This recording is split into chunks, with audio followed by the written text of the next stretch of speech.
Now, today, we're going to see what if Harry Potter manifested Bankai to defeat Voldemort. Join Patreon for early access of Super Op stories, also adult and steamy Harry Potter stories too. Please subscribe this channel because definitely I will try my best to provide a valuable content for you all.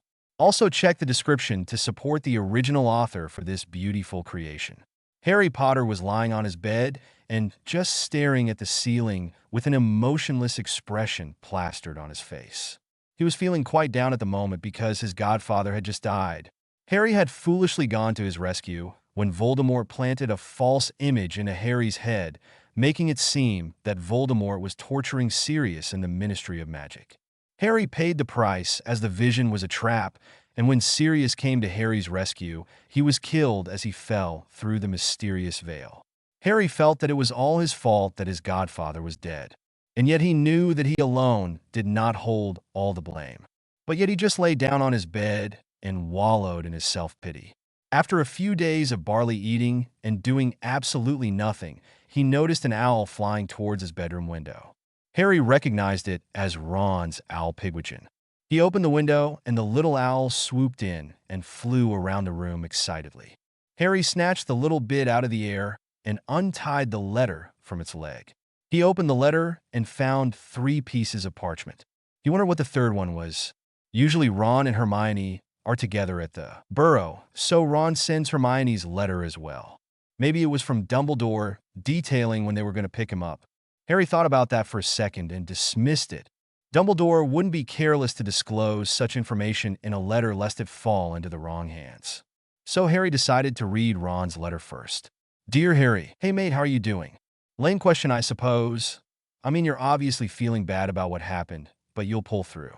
Mum's on Dumbledore's case about letting you here soon. Dumbledore says it's essential that you stay there for a bit though. Well, I hope to see you soon. Don't let the muggles get you down. Your friend, Ron Weasley. Harry read the letter with little emotion on his face. About what he expected a letter from Ron would be.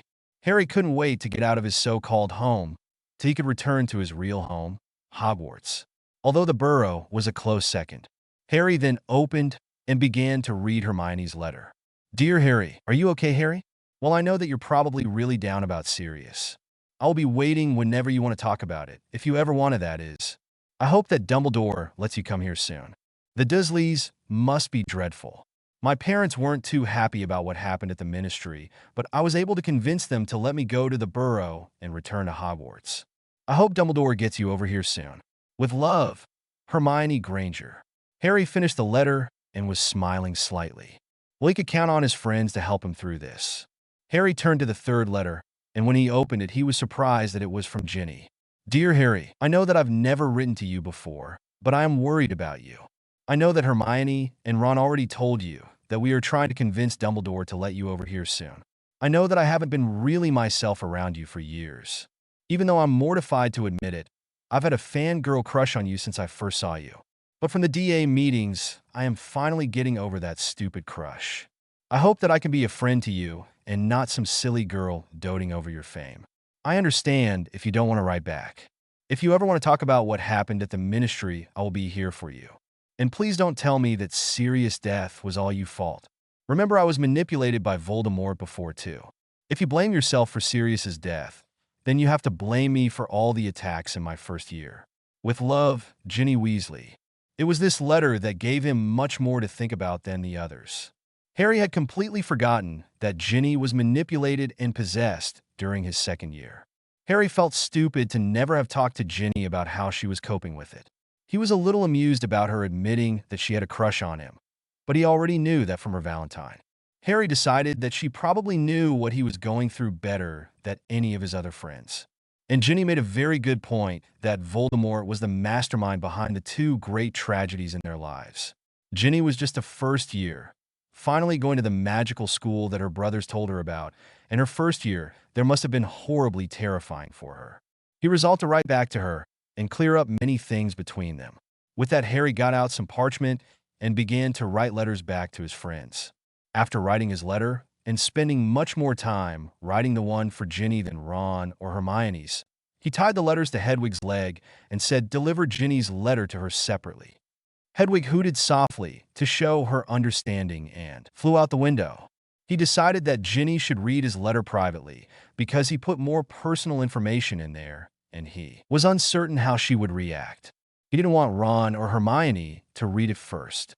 Well, Hermione probably wouldn't, but he wouldn't put it past Ron to try and read it. Harry heard his stomach grumble, and he went downstairs to see if he could get anything for dinner. Harry opened that fridge and saw a plate with his name on it. It was just a small sandwich, but he ate it nevertheless and put the plate in the sink.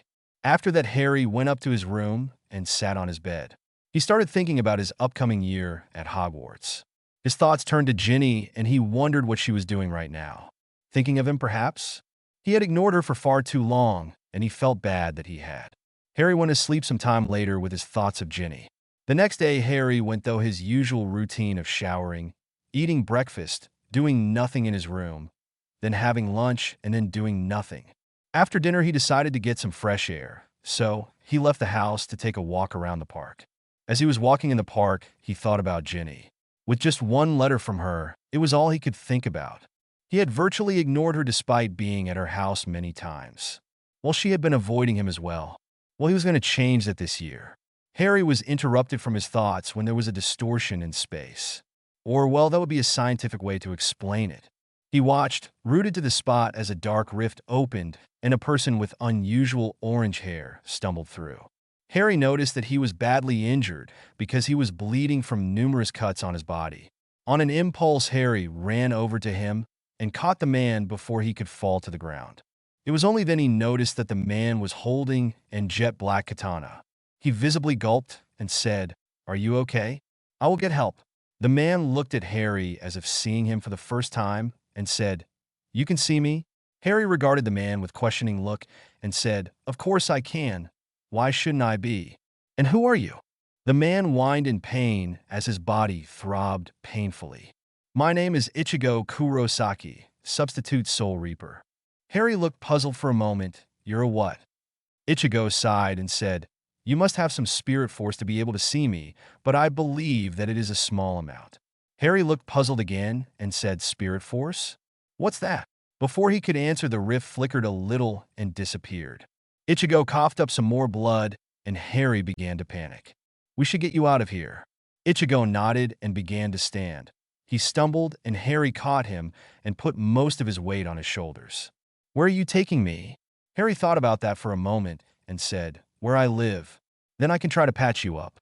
Ichigo nodded and let himself be led to this unknown person's house.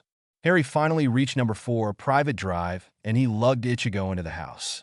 His aunt and uncle were both in the living room. Harry was lucky that they didn't see him apparently lugging an invisible person up the stairs. When Harry got to his room, he laid Ichigo on his bed and hauled his desk chair and sat down facing him. Harry had many questions and didn't have a clue where to begin. "I suppose you're about as confused as I am right now," Harry said. "I'll go get some bandages from the first aid kit in the bathroom." Ichigo nodded and said, "Never mind the bandages, I just need to rest and concentrate my spirit pressure to heal my wounds." "Where am I anyway?" "I didn't recognize any buildings, and we walked by." "You're in Little Winginga Town in Surrey, England," Harry said. Ichigo looked thoughtful for a moment and said, "I know that England is in the continent of Europe, but I wonder how I got so far away from Japan." Harry looked at him puzzled and said, "So that's where you're from? And what is a Soul Reaper?" Ichigo's eyes narrowed and said, "I don't even know who you are. Why should I answer your questions? You could be my enemy, for all I know." Harry eyed the sword that he was carrying warily and said, "I am Harry Potter." Harry thought for a moment, and thinking that he'd better add a title of some kind, said, "Wizard currently going to Hogwarts, School of Witchcraft and Wizardry." Ichigo's eyebrows went up at the word wizard and said, "Wizard like in magic, spells and stuff like that?" Harry nodded, and Ichigo said, "Prove it then. Show me some magic." Harry sighed and said, "I can't. If I use magic outside of school before I turn 17, I could be expelled and my wand would be snapped in two." Harry took out his wand to try to look believable. Ichigo eyed the wand and laughed. "Really? A likely story. At least I can prove that I'm a Soul Reaper. Can't you do anything to show that you can use this so-called magic?" "Fine. Prove you're a Soul Reaper, and I'll show you my magic," Harry said. although he didn't yet have a clue of what to do. Ichigo sighed, got to his feet, and concentrated slightly to raise his spiritual pressure. Ichigo was unaffected, but Harry felt like he was being smothered by air. His legs shook as he fought to remain standing. Harry finally gave up and fell to his knees, and he started to really panic. He didn't know who this guy is, and he was scared that he might be trying to kill him. Before he could do anything, Harry felt the pressure let up. He got to his feet and looked at Ichigo and said, "Well, that felt weird." Ichigo nodded and said, "I concentrated my spiritual pressure and directed it on you only, but usually when I'm angry or fighting, I can't control it from weighing down on anyone that has some spiritual power." Ichigo then said, "Okay, now you show me some of your magic." Harry sighed and said, "I can't do magic or I risk being expelled from Hogwarts." Harry thought for a moment and said, "I'll show you some of my magical items then." Harry opened his wardrobe and pulled out his firebolt. He held it out to Ichigo and said, "This is the fastest racing broomstick in the world. It has a top speed of around 200 miles per hour." Harry then got on it and it hovered in the air. Ichigo looked at the broom carefully and said, "So that's how wizards and witches fly?" Harry nodded and said, "Most of us use flu or apparition to get around though." Ichigo nodded and said, "Flu? Apparition? We flew by using the fireplace and magic powder to move from each fireplace very quickly to reach our destination. An apparition is simply disappearing and reappearing almost instantly in another location." Ichigo's eyebrows went up at that and said, "Instantly? I can move extremely fast with my flash step ability, but I can't go through walls without knocking them down." He grinned. Harry laughed and said, "Well, we can apparate through anything, but most wizarding dwellings are warded with anti-apparition wards, so we can't use apparition to just go inside their houses." "That makes sense," Ichigo said. "Well, I guess we both have some interesting abilities." Harry nodded. Ichigo mused as he sat down. "I wonder how long it will take before Aizen finds his way here to kill me." "Aizen?" Harry asked. "The evil Soul Reaper that wants to rule the Soul Society." Ichigo said. Harry laughed, and when Ichigo asked what was so funny, he said, "It's just that there's an evil dark wizard trying to kill me and take over the wizarding world." Ichigo laughed and said, "Well, it looks like we both have some major problems then." "Yeah," Harry agreed. "What do you plan on doing once you recover?" "I will head back to my hometown. I can move extremely fast, and it shouldn't take too long once I've recovered enough," Ichigo said. Harry nodded and asked more questions about Soul Reaper and the Soul Society, and in turn he answered questions about his magical world. Harry looked at his watch and said that it was nearing 1 a.m. Harry was surprised how long they talked. Well, they both had a lot of explaining to do. "I guess we should get some rest and see what tomorrow brings. I'll take you to the spare room. The Dursleys probably won't be able to see you, but don't let your guard down, because if they find you, they'll likely attempt to kill you, and I don't want the Muggle police investigating their deaths," Harry said seriously. Ichigo nodded and said, "From what I heard, they would deserve it." Ichigo looked thoughtful for a moment and said, "I guess we won't be attacked by anyone or anything powerful tonight, so I'll release my Bankai." Harry looked at him with a puzzled expression and said, "Bankai?" Bankai is the pinnacle of Soul Reaper's power. There are two power stages of a Soul Reaper. My Zanpakuto, also known as a Soul Slayer, is in its final form. There is one form before his one, the Shurkai, and then the normal state that the sword looks like a regular Zanpakuto. Ichigo explained. Harry nodded and said, "Do all Soul Reapers have the same Bankai and Shurkai?" Ichigo shook his head and said, "No, all Soul Reapers have different abilities. Some may have similar abilities, but not the same." Ichigo then stood up slowly as to not open his wounds and concentrated for a moment and released his Bankai. His robes changed to normal and his sword got a lot larger. It was about 5 times as wide. Harry looked at it quizzically and asked, "Isn't it supposed to be small and look like a regular katana?" "Yes, but since I have an extremely large amount of spiritual pressure, I am not able to convert into normal, so it's always in its first release form. Also, I've never really had much ability in concealing my spiritual pressure," Ichigo said. "Really?" Harry said. "Well, I guess you must be tired and worn out. The guest room is down the hall on the right." Ichigo nodded and walked to the door and opened it. He turned back to Harry and said, "Thanks for helping me and good night." Harry nodded and said, "No problem. See you tomorrow morning." Ichigo closed the door and headed to the guest room. He opened the door and saw that it was pretty basic with a wardrobe and a desk and chair. A medium-sized bed in the corner. Ichigo got under the covers of the bed with his sword next to him. He wasn't taking any chances. He'll start the journey home tomorrow. What a weird day, he thought, and fell off to a relatively calm sleep. Harry sighed and sat down in his bed. What a weird day. He wondered how he was going to explain this situation to his friends. Harry undressed and got under the covers of his bed and drifted off to sleep, wondering if his life could get any more complicated. Little did Harry know that it was going to get much more complicated. About 90 miles west of London, Voldemort paced back and forth. He was pondering some ancient text that he found on the side of a large stone carving. He didn't come upon the text by chance. It took him many weeks of tests to make the ancient language appear. Voldemort had traveled to the ancient monument after he had finally deciphered some of the many ancient scrolls he discovered many years ago in Hogwarts' Chamber of Secrets. Most of them contained useless information, but one scroll in particular told of an ancient prehistoric monument that focused and fused one's magical power for a limited time. So it was the monument of Stonehenge that Voldemort stood. He was standing in the center of the circle. Voldemort was preparing to cast an ancient blood power binding ritual. He discovered that this area was the very place where Salazar Slytherin and Godric Gryffindor fought the most epic battle in history, with both of them dying at each other's hand. Voldemort knew that it was the magical energy that was used during the fight changed the immediate, surrounding it to a magic amplifier of sorts.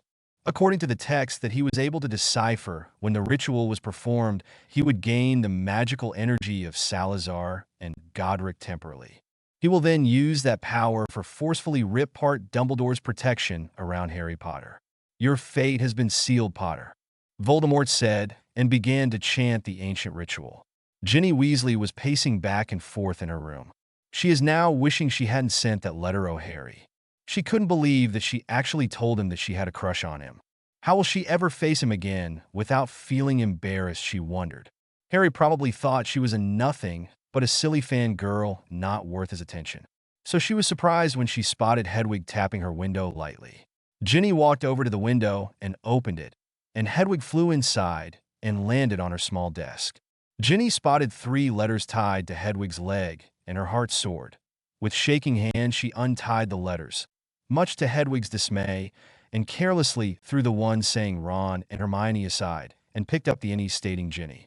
It was quite heavy, much heavier than Ron and Hermione's letters. With trembling hands, she fumbled on the seal and finally pulled the letter out of the envelope. She hesitated for just a moment, then opened it and began to read. "Dear Ginny, I know I haven't written you before, and I want to apologize for that. I feel that I was missing out on a chance to make a great friend in the past, and I would like that to change. I noticed that you weren't as shy around me last year, and I've gotten to know you better as a result.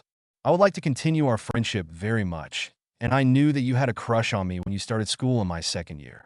I actually knew before you sent the Valentine. Yes, I know that it was you. Don't try and deny it. I think you're probably red as your hair about now. Try not to kill me when you see me, as I still have to off old Valdi. But seriously, green as a fresh pickled toad? Well, you were only 11. I hope your future Valentines are less silly. I still appreciate the thought of the Valentine, though. I won't admit it to anyone else, but you made me the first Valentine I ever had. No girls in my school before Hogwarts had ever sent me a Valentine because of Dudley telling everyone that I was a delinquent and a very bad person. So I was secretly very happy that a girl liked me enough to send me a Valentine. Are you all nice and embarrassed now? Yes, I know I'm a dead man, but I just couldn't help it. Now that I got that out of the way, on to more serious business. I am very sorry that I didn't bother to ask you about what happened in your 1st year. I must have looked like an insensitive prat, but I want to change that. If you want to talk about it, all you have to do is ask. I want to thank you for pointing out rather well that I am not to blame for the death of Sirius. I still hold some guilt, but you're right to blame myself will be like blaming you for the attacks in your 1st year. You really have helped me more than you know with those few words. I am truly grateful. I can't wait to see you again, more so that Ron and Hermione. We have a lot of ground to make up for, and I can't wait to get to know you better. Your friend, Harry Potter. Ginny finished reading the letter with a slightly shocked expression on her face, before she blushed brilliantly, then switched to anger at his playful remarks to big smile, as she thought of him eager to get to know her better. Harry's letter was better than she could have hoped, and she will get him back for his smart remarks. Yes, Harry Potter will pay. Ginny carefully put the letter away in the drawer of her desk and picked up Ron and Hermione's letters. She walked out of her room and headed up the stairs. Ginny walked into Ron's room and saw that he was beating Hermione in a game of chess. Chess was the only thing Ron could really beat Hermione, and so he played her as much as he could.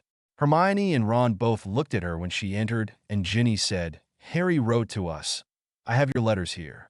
She handed them to Ron and Hermione. Hermione took hers and began to open it, but Ron looked puzzled. "Why didn't Hedwig deliver the letters to me?" "Where did you get those letters, Ginny?" "They could be from Death Eaters for all we know," Ron said with his temper rising. Ginny couldn't help herself, and she just grinned. She was still very happy that Harry sent her a very personal letter. She made eye contact with Hermione and smiled. A look of realization came over Hermione and said in almost a whisper, "Harry wrote back to you, didn't he?" Ginny smiled and said, "Yes, he sent Hedwig to me to drop off the letters because he wanted to make sure I read the letter he wrote to me in private." Ron looked confused for a moment and said, "Wrote back? You sent him a letter? Why didn't you tell me, Ginny?" Ginny was outraged at Ron's questioning about her life. She turned towards him and shot him a death glare, and he flinched. "I'll have you know, Ron, that you do not control my life. If I want to write to Harry, I bloody well will." Now Ron said something that was incredibly stupid. "Why would you want to write to Harry for? It's not like he was ever interested in you anyway. And he doesn't need you being a silly fangirl doting over him right now. He needs his friends that know him much better than you and have no idea of what he's going though." Hermione gasped, shocked at what Ron said. She looked at Ginny and saw that she couldn't look more hurt. Ginny looked shocked and devastated at what Ron said. Ginny finally found her voice and said, How could you say that? I can't believe you, Ron. I hate you." Then she burst into tears and ran from the room. Ron looked a little bit uncomfortable and looked at Hermione that was glaring knives at him and said, "Well, it's the truth." Hermione just got up off the bed, looked at Ron shocked that he still didn't understand what he just did. "Ron, you stupid prat. Can you and your thick head remember what happened in our second year of school? Ginny's first year." Now Ron was the one that looked shocked beyond words. "The Chamber of Secrets," he whispered. "What have I done?" "You better go apologize to Ginny right now before it gets any worse," Hermione said. Ron nodded and left his room. He went downstairs and paused at Ginny's closed bedroom door. He knocked and said, "Ginny, can I come in?" Getting no answer from Ginny, Ron opened the door slowly and spotted Ginny sitting on her bed with her head in her hands sobbing. Ron felt horrible. Ginny hardly ever cried, and he felt awful that he made her. Ginny looked up at him and yelled, "Get out now, before I hex you," pointing her wand at him. Ron winced but stood firm. "Ginny, I completely forgot about what happened in your first year. I am so Ginny. I guess I just couldn't see the fact that you have opened up around Harry, and he's beginning to return that attention back." Ron paused and continued, "You're right, Ginny. You've been through what he's going through, and I believe you the only one that can help him now." Ginny stopped crying and looked up at Ron and said in barely a whisper, "I never really gave up on Harry, and I'm going to become his friend, and if it goes further that friendship, then it will happen. I won't let you stop me from what I wanted since I was 11. Ron looked thoughtful about that and said, "Ginny, I am really sorry about what I said, and I want to put this behind us, okay? I will never interfere with your relationship with Harry unless he treats you bad, which I know he won't. I guess I was playing the overprotective brother. I failed to see that you're not a little girl anymore and that you can handle yourself." Ginny smiled and said, "Finally got that through, you thick skull then? Gah, what is it with everyone calling me thick-headed?" Ron said, exasperated. Ginny giggled and said, "Figure that out yourself." "Abludied," Ron said, and left Ginny's room and headed back up to his. Ron entered his room and spotted Hermione sitting on his bed, looking pensive. She looked up at him and asked, "Well, did you patch things up with Ginny?" Ron nodded and sat down on the bed. He turned to Hermione and said, "I guess I couldn't get over being the overprotective big brother. I know now that it's Ginny's choice who she talks to or dates. Although, if it's anyone except Harry, they better watch out." Hermione just grinned and said, well then, since we've established that girls can decide who we want to date, I wonder if Victor will be visiting soon. Hermione glanced at Ron, and he looked like he was about to blow up. Hermione giggled and said, maybe I could ask him out on a date? Ron finally found his voice and growled, no you can't. Instead of getting mad at Ron for saying that, Hermione just giggled and said sweetly, why not? Now Ron was confused at the lack of anger and argument that usually happens between them. Ron looked at Hermione and stuttered, because, I. Hermione smiled again and asked, yes, Ron? Ah, screw it, Ron said, and he leaned towards Hermione and kissed her. He felt her soft, moist lips on his, and he put his arms around her and pulled her close. The kiss lasted a few more seconds, and then they broke apart. Then Hermione smiled at him, and Ron grinned goofily back. Why, Ron, I didn't expect you to kiss me. I just expected you to admit that you liked me. Ron grinned and softly said, who said anything about just liking? Hermione gasped and said, oh, Ron. Ron smiled and kissed her again, much more passionately than before. Hermione responded in kind, and they were lost in the intensity of the kiss. They were getting a bit carried away, and hands started roaming when there was an ahem cough coming from the door. Ron and Hermione quickly broke apart, blushing brilliantly at being caught, and saw to their horror that Mrs. Weasley was standing in the doorway with a stern look on her face. Mrs. Weasley then smiled and said, how wonderful to see that you two are finally together. Took you long enough. Mrs. Weasley grinned and said, did he just randomly kiss you, or did you have to coax him into it, Hermione? Hermione blushed crimson and said, a bit of both, actually. Ron just nodded and smiled goofily. Mrs. Weasley smiled and said, figures, well, dinner is ready. Come down when you're ready. She left the room, but then turned and said sternly, oh, and try to keep your hands to yourselves while you're under this roof. Then she left, leaving behind crimson-faced Ron and Hermione on the bed. After 10 more minutes of getting better acquainted with each other, Ron and Hermione walked downstairs and into the kitchen hand in hand with big smiles on their faces. Ginny noticed their hands and smiled broadly and said, well, I guess Ron isn't as thick-headed as I thought. Fred and George noticed this, and Fred said, he looks more light-headed now. I guess we have Hermione's snogging to attribute to that. George said.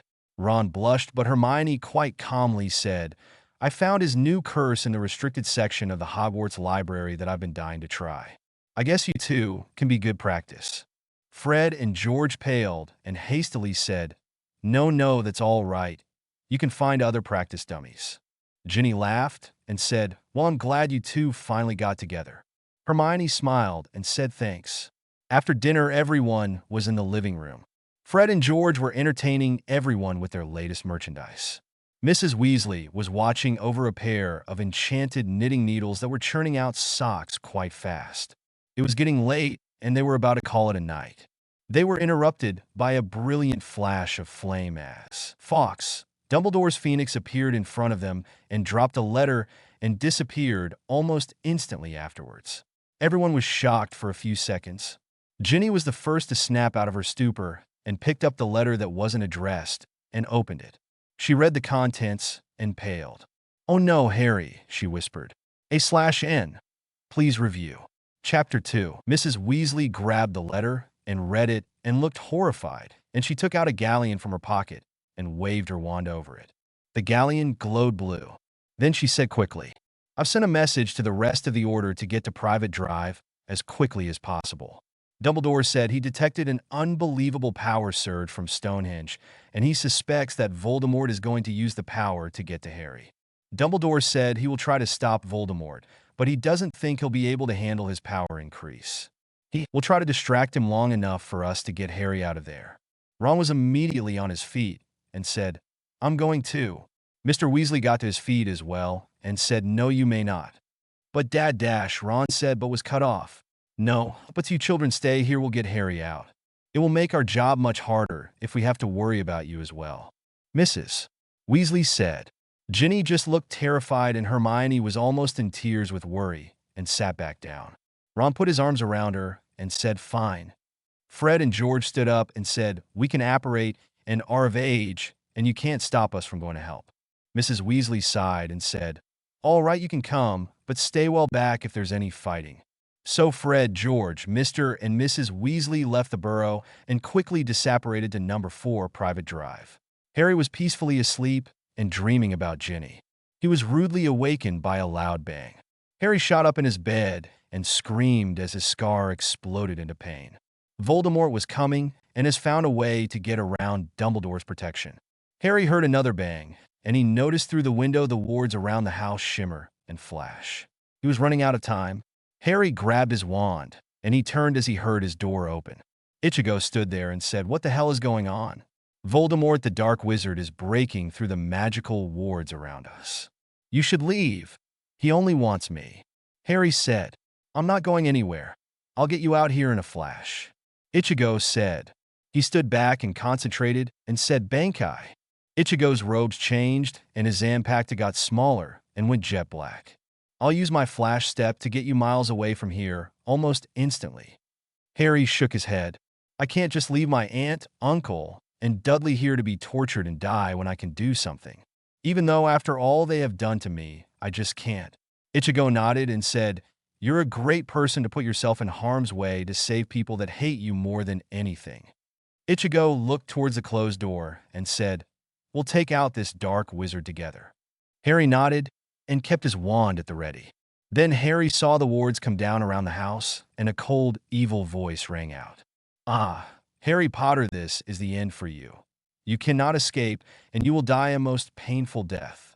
Voldemort pointed his wand at the front door, and it banged open. Ichigo looked out the window and saw what Voldemort looked like. He didn't even blink. He had seen much worse.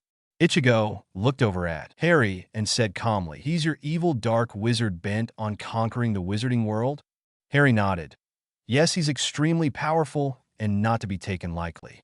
His biggest weakness is his inability to love and his fear of death." Ichigo nodded. "Well, he's just completely insane if he doesn't love and fearing death. I send souls to the afterlife, so I bet I can freak him out pretty well." Ichigo laughed. Harry grinned, but then grew serious. "I don't know if he'll be able to see you, but if he can't then, that would be an immense advantage for us." Ichigo nodded and said, "If he can't see me or block my sword in any way, I will cut him into pieces in less than a second." Harry almost dropped his wand and said, "You can do that?" Harry was astonished that Ichigo could do such a thing. Ichigo nodded and said, "I can do much more than that, but not in an enclosed area. My other attacks would destroy the house. But I don't know what he's capable of, so I'll be cautious." "Okay then." Then Harry thought about what Ichigo did to him before. "Can't you do him what you did to me? Like make the air all heavy and stuff?" Harry asked. Ichigo looked like he was concentrating for a moment and said, "I guess he's powerful enough to repel my spiritual pressure bearing down on him. I also get a strange feeling from his soul. I will take us down there so I can fight more easily."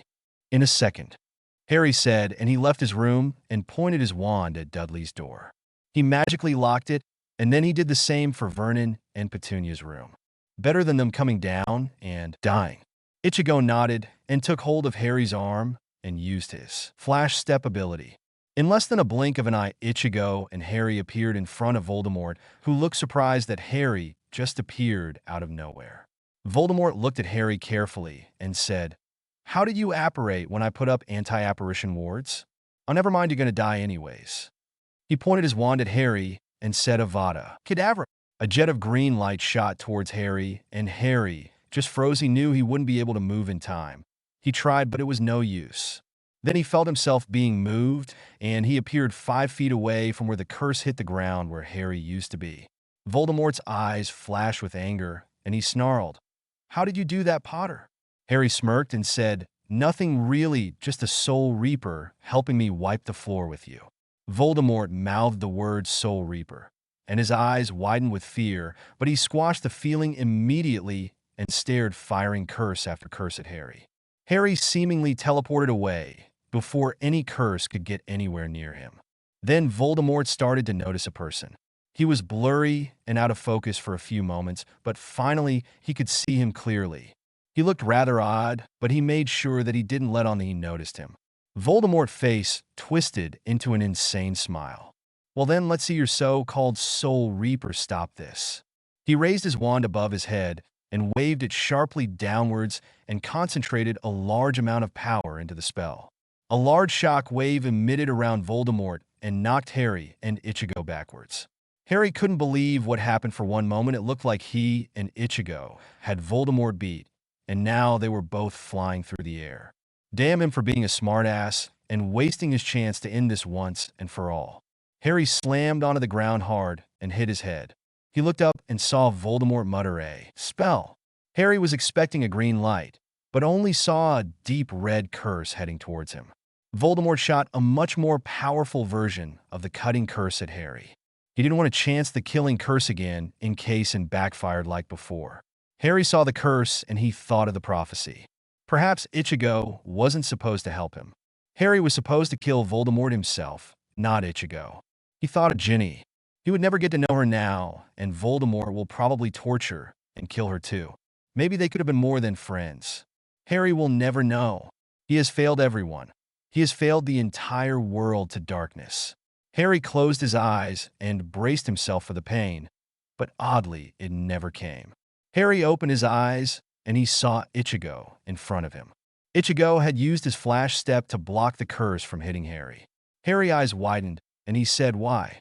Ichigo smiled faintly and coughed up blood. He was faintly cut. He knew he wouldn't survive for much longer. He had a large, deep gash along his back. The only reason he wasn't cut in two was because of his spiritual force. "Harry, I just ask of you one thing." Harry looked horrified at what Ichigo did. No, he couldn't handle another death on his conscience.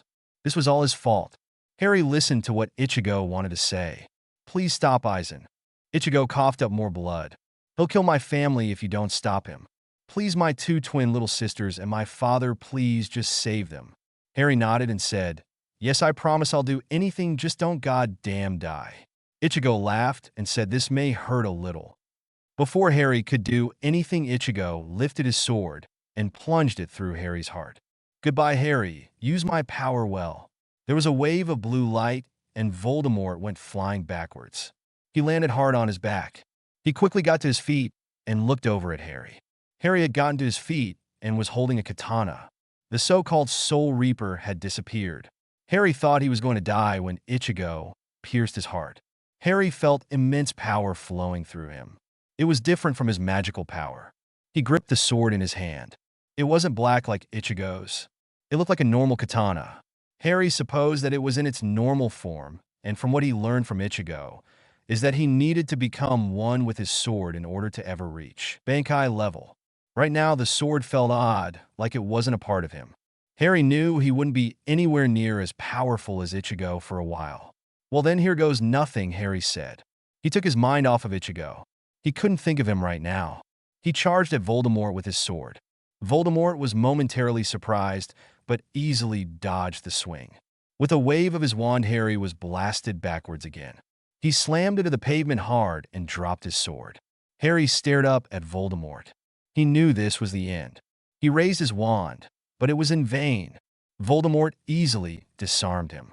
"This time you lose, Harry Potter," Voldemort said with an evil smile. "You never stood a chance, and now you will die, and I will plunge this world into eternal darkness." When all hope seemed lost, Harry heard a voice that made his heart soar with new hope. "You will lose, Tom," Albus Dumbledore said quite calmly. Voldemort whirled around and spotted Dumbledore with his wand pointing at him. Voldemort sneered, "You actually think that you can defeat me? The most powerful wizard in existence." Dumbledore just smiled and said, "Defeat you? Perhaps not anymore. As for being the most powerful wizard in existence, you are wrong. The most powerful wizard is lying on the ground behind you." Voldemort just laughed maniacally. "Harry Potter more powerful than me? I have defeated him today, and after I kill you, I will finish him off." Dumbledore merely chuckled and said, "Well then, I believe it's time for me to go now." It seems that Harry was safely rescued. You should really pay more attention to your surroundings more, Tom, instead of bickering with a senile old man. And with that, he turned on his heel and disapparated through Voldemort's dismantled wards. Voldemort looked behind him and saw that Harry was gone. He cursed himself for being so careless. Voldemort screamed in rage, and then fired a powerful incendio at Harry's house to vent some of his anger and then disapparated. But the Dursleys were already long gone, as they were also rescued by other Order members. Ginny was close to being hysterical. She was so worried about Harry. Ron and Hermione were holding each other on the couch. She didn't have anyone to comfort her. Ginny glanced out the window and noticed a person parroting. Then she saw him. Harry was standing next to her father with a cut on the side of his face. Ginny ran outside and said, "Harry," but stopped. She noticed a sword on his hip, but paid it no mind. She was crying freely, but didn't know if she should hug him. Harry looked up at who called his name. He saw that it was Ginny. She was crying, and she hardly ever did that. Harry stepped towards her and hugged her. "It's okay, Ginny, I'm all right." He could feel her wrap her arms around him, and she sobbed into his shoulder. "I was so scared, Harry," Ginny said, and was about to pull away when she heard Harry was crying. "What's wrong, Harry? Are you hurt?" Harry shook his head and held Ginny tighter. "I'm not injured, but my friend was killed saving me, and it's all my fault." "Oh, Harry," Ginny said softly, and she walked him towards the house, still holding him. Ron and Hermione were standing at the door and just looked at Ginny and nodded. Hermione smiled encouragingly. The rest of the Order members apparat and Mr. and Mrs. Weasley went inside. Dumbledore appeared not long after, and they all were gathered into the living room. Ginny had taken Harry upstairs to her room. Dumbledore noticed Harry's absence and said, "Where did Harry go?" Hermione hesitated for a moment and said Ginny brought him upstairs.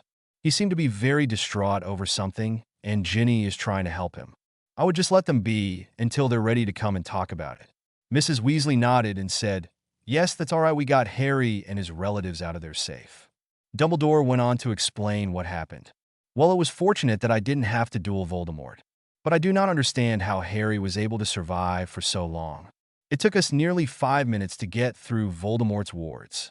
Fred and George looked thoughtful, and George said, "Before Harry let us pull him away from the area, he said something about a friend, and he wouldn't leave before picking up a sword off the ground." Mr. Weasley nodded and said, "Yes, he put it in a scabbard on his hip when he got to me. He looked like after the Triwizard Tournament and the battle at the Ministry, like he'd just seen someone die." Dumbledore nodded gravely and said, "Well then, I think it's best we wait until Harry is ready to tell us what happened. I better be off now. Please inform me when he is ready to speak about what happened. I have to go to headquarters to deal with Harry's relatives." "Of course, Professor Dumbledore," Mrs. Weasley said. Dumbledore nodded and walked outside, and after he left the ward's boundaries, he disapparated. Ginny opened the door to her room. She couldn't believe that she was brining Harry to her room. She brought him to her bed, and they sat down. "Harry, do you want to talk about it?" Harry looked up at Ginny. He looked in her beautiful brown eyes. They were full of concern about him, and he wanted that look to be gone. Harry nodded and told her everything. From the moment he met Ichigo to what he said to Harry with his final breath. He had started crying again. He didn't know why it was so easy to tell Ginny everything. It just felt right. Harry was exhausted from the fight, and he lied down on the bed. Ginny held him during his explanation, and she couldn't believe what he told her, but she knew it to be true. Then she blushed when Harry lay down on her bed. She stood up to leave him sleep, but Harry stopped her. "Please stay with me, Ginny. Please," Harry said, almost begging. "I just don't want to be alone. Just till fall asleep." "Okay, Harry," Ginny whispered and lay down next to Harry. Harry muttered, "Thank you," before falling asleep. Ginny was torn about staying and leaving. She knew that if her parents found them like this, she would be in big trouble. But she didn't want to wake him by removing his arm around her. Oh, the hell with it, she thought. It's not like they did anything. She blushed at the thought. So she snuggled closer to Harry and fell asleep. Mrs. Weasley was worried about how Harry was, and she knocked on Ginny's bedroom door, but she didn't answer, so she opened the door slowly. Mrs. Weasley looked across the room and saw her daughter and Harry holding each other, sleeping peacefully. Mrs. Weasley smiled. She knew that Ginny liked Harry a lot. Then as she was about to leave, she heard a voice behind her. "What do they think they're doing? They're sleeping in the same bed," Mr. Weasley said a little angrily. This was his only daughter, his innocent little daughter. Mrs. Weasley glared at him, and he instantly paled. "It's not like they had sex, Arthur. They're still fully clothed." Arthur opened his mouth to speak again, but another death stare from Mrs. Weasley shut him up fast.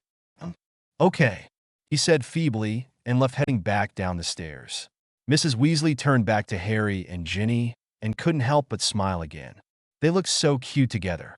Before she left, she conjured a blanket and draped it over them. Voldemort was sitting in his study where he researched various dark arts and enchantments. He was very angry. He was so close to killing Potter, but he failed yet again. He tortured a few of his less powerful servants to vent some anger, but it wasn't enough. He hated Potter. He hated that he was thwarted by him time and time again. He tried pushing out through their connection, and he smiled evilly when he could feel the connection to Harry's scar. He concentrated, and he willed as much pain as he could muster through the connection to cause Harry as much pain as possible. He wouldn't dare try to possess Harry again, but he can always try and kill him with pain. Miles away at the Burrow, Harry woke with a jolt, clutching his scar and screaming in agony. Ginny woke up, startled out of her comfortable sleep by Harry's horrible scream. She just watched, completely stunned, as he almost clawed at his burning red scar. Ginny threw her arms around him and held him towards her tightly. He still shook violently, and she held tighter. She was crying now. She was so afraid that Voldemort was trying to posse's him like he did at the Ministry. Ginny held him tighter from behind, and she whispered words of comfort into his ear. "Harry, you're going to be all right. I'm here for you, Harry." She wept harder, her tears running down her face and landing on Harry's neck. Harry was in agony. He wanted to die just to end the horrible pain he was in. Harry couldn't take it anymore. He wondered if it would be best to just die. All his nightmares would be over. He could leave all his problems behind. He could finally be free of his unfair destiny. Harry closed his eyes in defeat. He was done fighting. He was done fighting for his life that was mostly hell from the day he was born. Harry stopped shaking. Ginny sighed in relief. Voldemort's attack was finally over. Then she started panicking again when she felt Harry's heartbeat weaken. Ginny paled. Was he giving up? Ginny turned Harry over on his back and felt his heart beat again. "No, Harry, please don't give up," she said desperately. She was crying very hard now. She hugged him and said, "Please don't go, Harry, please. I need you, Harry. Please don't give up." Harry faintly heard someone calling his name, telling him not to give up. He wondered why not. He had nothing to live for. Sirius was dead. Ichigo died because he existed. Ichigo would still be alive if he was dead. Ginny sobbed into Harry's shoulder. He just couldn't give up and leave her all alone like this. "Harry, please, fight him. Fight him, Harry, please. I can't lose you, Harry. Don't leave me alone." Harry heard faintly someone calling out to him and telling him not to give up. He wondered vaguely who it was. He concentrated a little more on the voice, and he recognized it to be Ginny's. Harry finally understood what she was saying. No, he couldn't give up. There were still people that care about him. He thought of Ron and Hermione. He then thought of Ginny, a person that he was feeling more and more strongly for. His eyes shot open, and he saw Ginny pretty much on top of him, crying uncontrollably. Harry smiled at her. "Voldemort, I will not let you win. Get the hell out of my mind." And with that, he felt Voldemort forcefully thrown from the link in his scar. He knew that he had a reason for living now. Ginny stopped crying and was looking at Harry nervously. Harry smiled up at her, and he looked into her brown eyes. "Thank you, Ginny." Ginny smiled and said, "Are you okay, Harry?"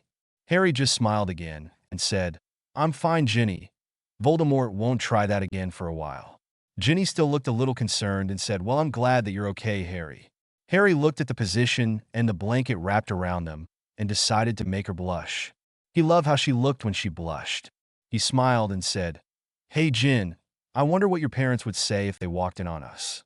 Harry grinned when Ginny turned red as she stammered over her words.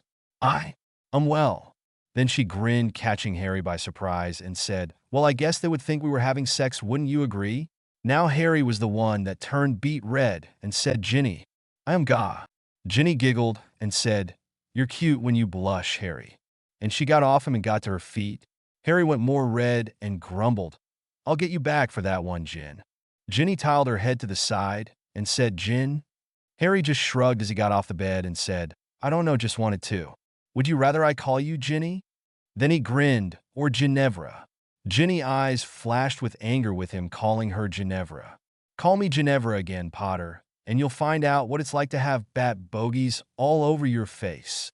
Harry tiled his head to the side like Ginny did and said, "You're cute when you're angry as well." Ginny blushed again. Gah! Harry, stop with the cute stuff. Harry just grinned and said, "We'll see." Ginny took his hand in hers and said, "Everyone is probably waiting downstairs for you to explain what happened." Harry's smile faded, and he just looked over to the sword sheathed propped against the wall. He thought of Ichigo, and the features of his face hardened. He walked over to the sword. He picked it up, and he attached it to his hip. "I swear I'll carry out your wish, Ichigo," Harry said almost in a whisper. Harry gripped the handle of the sword, and he could feel it calling out to him. Harry let go of it and nodded to Ginny. "Well, let's go explain to them what happened." Ginny nodded and opened her bedroom door. Harry paused for a moment and said, "Why didn't anyone else hear me screaming when Voldemort attacked me?" Ginny looked a little uncomfortable and said, "Because there's a silencing spell in my room. It only allows outside sounds in." Harry looked puzzled for a moment and said, "Why would you need a silencing spell in the first place? I mean, Ron doesn't even have one on his room, and his snores can wake the dead." Harry laughed. Ginny looked into Harry's emerald green eyes. They showed that he was concerned for her. Ginny sighed and said, "Because I still have horrible nightmares about my first year, and I usually wake up screaming." Now she was shaking and tears were threatening to fall from her eyes. Harry impulsively hugged her and said, "It's all right, Ginny. I'm here for you.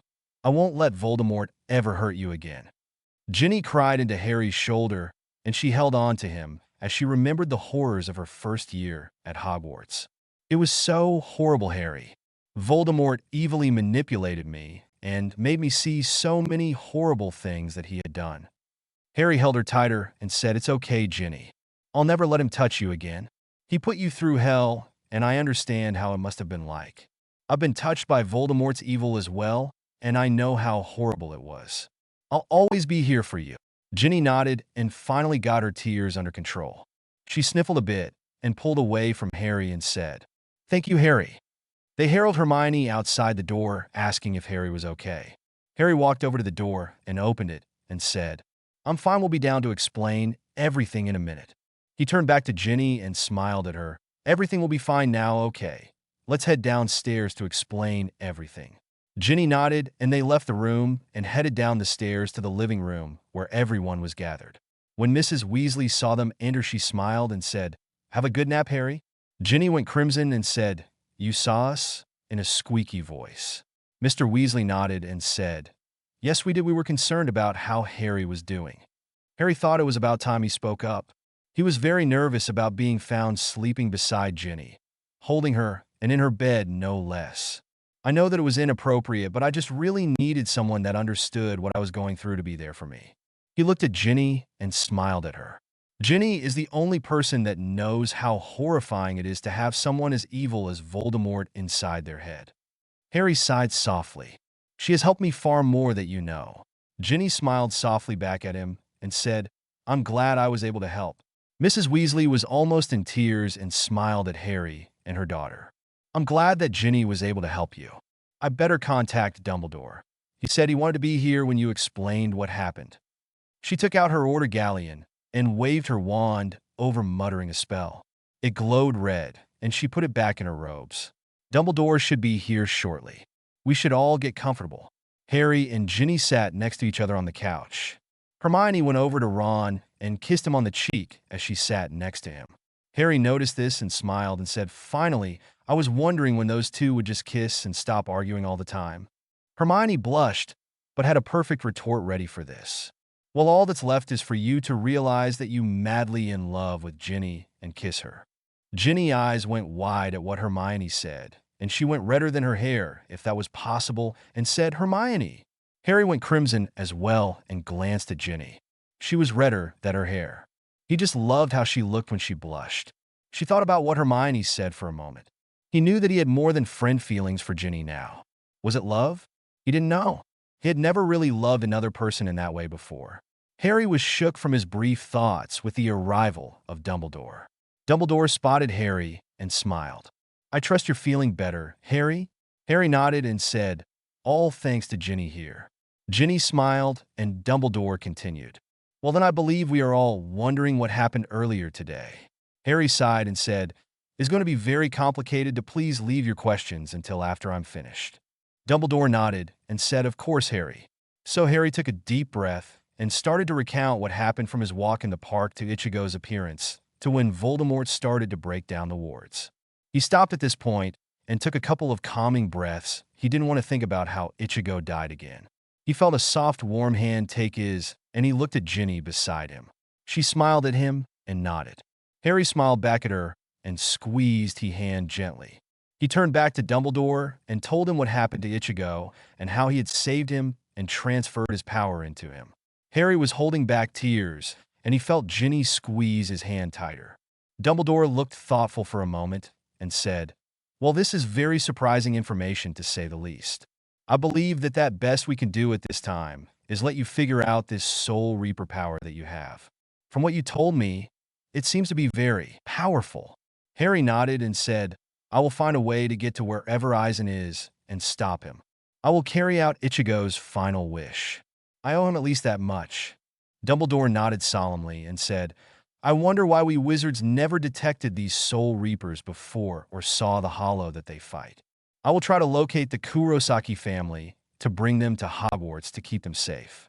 I have no doubt that Voldemort will search how to obtain the unique power that Soul Reapers possess, and I hate to think what he'll do to them if he finds them." Dumbledore got to his feet and said, "I am sorry that my protection was not strong enough to keep Voldemort away from you. I will be putting this house under the protection of the Fidelis Charm tonight. Arthur, would you be the secret keeper?" "Of course, Dumbledore," Mr. Weasley said. Dumbledore nodded at him and left the house and headed back to headquarters. Just then Harry's stomach grumbled and he chuckled. "Did we miss breakfast?" Ginny looked over at her mom. She was starving as well, and she blushed when her stomach rumbled like Harry's did. Mrs. Weasley laughed and said, "You two slept in pretty late, it's almost lunchtime." Harry winced and said, "Well, I was interrupted halfway through it when Voldemort attacked me through my scar." Mrs. Weasley went pale and said, "Oh no, are you okay, Harry dear?" Ginny was still holding Harry's hand, and she gave it a reassuring squeeze. Harry smiled and said, "If it wasn't for Gin here, I might not have made it." Hermione gasped. "What do you mean, might not have made it?" Ginny looked at Hermione and said, "Harry means that Voldemort almost succeeded in killing him." Hermione was shocked, then she realized something. Why didn't we hear Harry screaming during the attack? Ginny looked uncomfortable and glanced at Harry. Harry took the hint and said, "She's been having nightmares about the Chamber of Secrets, so she put up a silencing charm around her room so she wouldn't wake everyone up when she woke up screaming." Mrs. Weasley gasped and said, "Ginny dear, you were having nightmares about your first year and you didn't want us to comfort you?" Ginny sighed and said, "I'm sorry. It's just you all really couldn't have helped. You don't know what I went through." Mrs. Weasley looked at Harry and smiled. "Well, I guess I have you to thank for helping her with this then." Harry smiled back and said, "Well, I'm the only one here that has been touched by Voldemort's evil like Ginny, and I'm glad to be able to help her with her nightmares. And she does the same to help me," he said softly. Hermione smiled at Harry and Ginny. They were getting closer and closer to each other. She knew that it was only a matter of time until they were together. "Well, I guess it's about time for lunch, right?" Ron, always never one to miss a meal, said, "Yeah, let's go, guys. I'm starving as well." A/N. Please review. Next chapter will be more on how Ichigo's disappearance affected Soul Society and his friends. Also, Harry will be beginning to learn about his new powers. I will be updating about once a week, depending on what I have written. Chapter 3. In Karakura Town, Renji and Rukia were in a meeting with Kisuke Urahara. Rukia sighed and said, "Any new information where the portal could have taken Ichigo?" Urahara sighed and shook his head. "No. After Ichigo successfully defeated Ulquiorra and saved Orihime, he came here and fought Eisen head-on. Eisen cut a portal in reality and threw Ichigo into it. It seems that it transported him away from here, but I don't know where. I don't think it killed him, but as soon as Eisen did it, he said, 'Everything has been set in motion. I will become ruler over all 4 worlds.' Then he retreated with his errand car back to Hueco Mundo." Renji looked at Urahara and said, "For worlds? I know of the real world, Soul Society and Hueco Mundo, but what is the 4th? Urahara looked at Renji and said, I wish I knew. I have my suspicions, but I will do some research on it. Rukia nodded solemnly. I guess all we can do is wait then. Where you, Ichigo? Meanwhile, back in Europe, Harry decided to try to learn more about his new powers. Harry went upstairs to Ginny's room. He didn't know why, but her small room made him feel more relaxed. Harry sat down cross-legged on her bed and pulled the sword from the scabbard. Harry held it across his legs, and he closed his eyes. He began to search for the Soul Reaper power hat he got from Ichigo. He found it easily enough. He could feel the pressure of it. He wondered about his sword. Ichigo said that he needed to become one with his sword. After several minutes of concentrating on the spiritual force within him, Harry felt a rush of energy go through him. Harry concentrated some more, and he heard a voice in his head. This is most unexpected. Harry was startled by the voce and almost fell off the bed. Harry closed his eyes again and attempted to speak in his head. My name is Harry Potter. I assume you're the soul of my sword. Yes, I am, but there is a problem. The voice said. A problem? Harry asked. Yes, there is. The voice said. The soul of a Soul Reaper Zanpakuto are all unique. They are made up from the person's personality and life experiences. But in his case, you have somehow taken on Ichigo's Zanpakuto spirit. Is that bad? Harry asked apprehensively. Not necessarily. I have all of Ichigo's memories, and you can learn a great deal about the Soul Reapers and the Soul Society. The mysterious voice said. Harry looked hopeful for a moment and said, that would help me greatly to understand this power. Just don't show me any of Ichigo's personal memories. If you get my meaning. Very well, but perhaps tomorrow will be a better time to show you the memories. I sense that you have a few questions. The voice said. What is your name? Do you have one? Harry asked. Yes, I do, but you are not ready to learn my name yet. The voice said. Harry was a little nervous about his next question. Are you able to see all of my memories and are seeing the things that I do? No, only the ones you want me to see. Like if you went to the bathroom, I would automatically sense that you do not want to be watched using the loo, so I won't be able to. Harry nodded at that. It makes sense. Since you're technically the sword, if an enemy took that sword, would they be able to hurt me? Or anyone else that I don't want you to hurt? No, I will only harm the ones you deem me to hurt. If someone tries to attack someone that you don't want harmed, then they will be in for a surprise. The voice said. Harry looked happy at that, but then he said, what if I'm being controlled to attack someone with you? I assume you're referring to the Imperious Curse, the voice asked. Harry nodded, and the voice continued. That curse enslaves the brain, so they would have full use of all my power along with your powers, but I'm not one to be easily controlled by such magic, and I believe that you can already shake the curse off quite easily. Harry nodded in satisfaction. Then he heard the door being opened, and he looked up and saw that it was Ginny standing in her doorway, looking a little surprised to see Harry sitting on her bed. Harry looked at her and smiled. He lay back on the bed and said, Hey, Ginny, I was wondering if I could sleep in here from now on. This room is so relaxing. He grinned when Ginny went red at his comment. Ginny laughed and said, Not that I would mind, but Mum would kill you and Dad would feed your remains to the gnomes. Harry looked at her suspiciously and asked, You wouldn't mind? It's not that they could hear me if I was in here. Ginny went red again and stammered over her words. Harry, The stopped short when Harry started laughing hysterically at her discomfort. Ginny closed the door and then walked slowly towards Harry. Fine then, don't leave. Harry shook his head and grinned at Ginny. Great, glad we got that settled. Harry was finding this argument quite amusing, and he didn't know why, but it was so easy to talk to Ginny and make her blush and get angry. Ginny just looked at Harry and said, You can go tell Mum that we're sleeping in the same bed then. Harry quickly stopped laughing and said, I wonder if I could get away with. He asked. Then he looked up at Ginny's expression of disbelief. Maybe not. You're welcome to try, though. Ginny said, but prepare to be given the talk. Ginny grinned when Harry went red.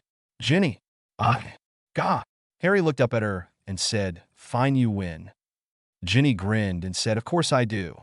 Harry got up and sat down on the edge of the bed. He looked at his sword and said, Ginny, I have something I need to talk to you about. Ginny walked over to Harry and sat down next to him. What is it? Harry looked at her. He stared into her brown eyes and said, This sword is like a person. It has its own spirit and can talk.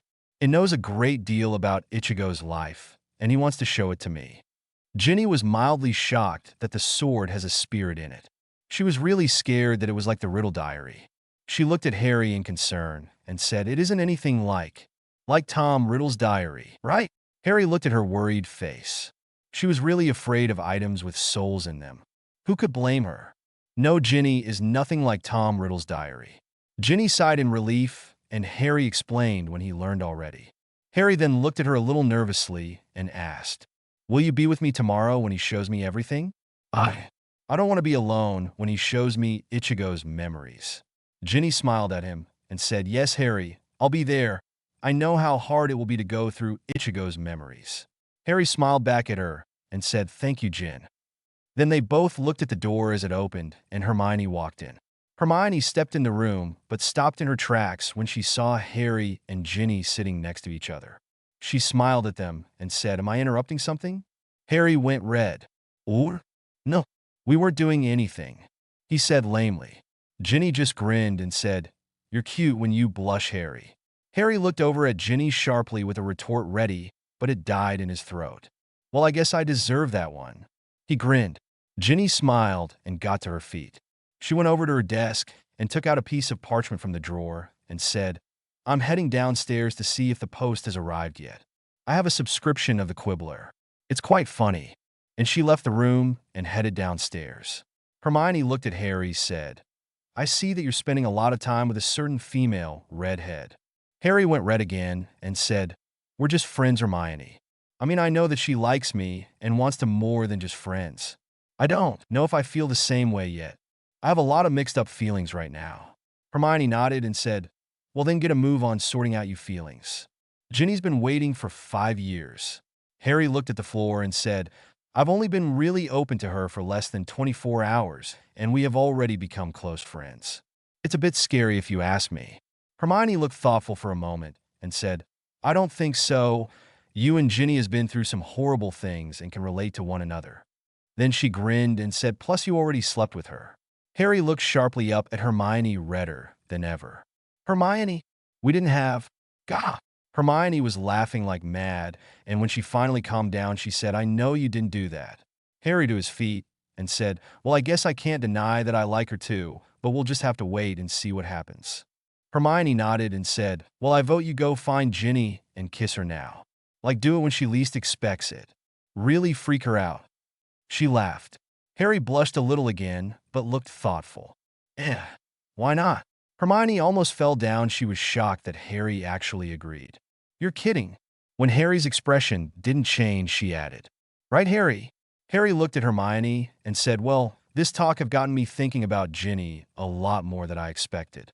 I am going to go surprise the living daylights out of her." He grinned.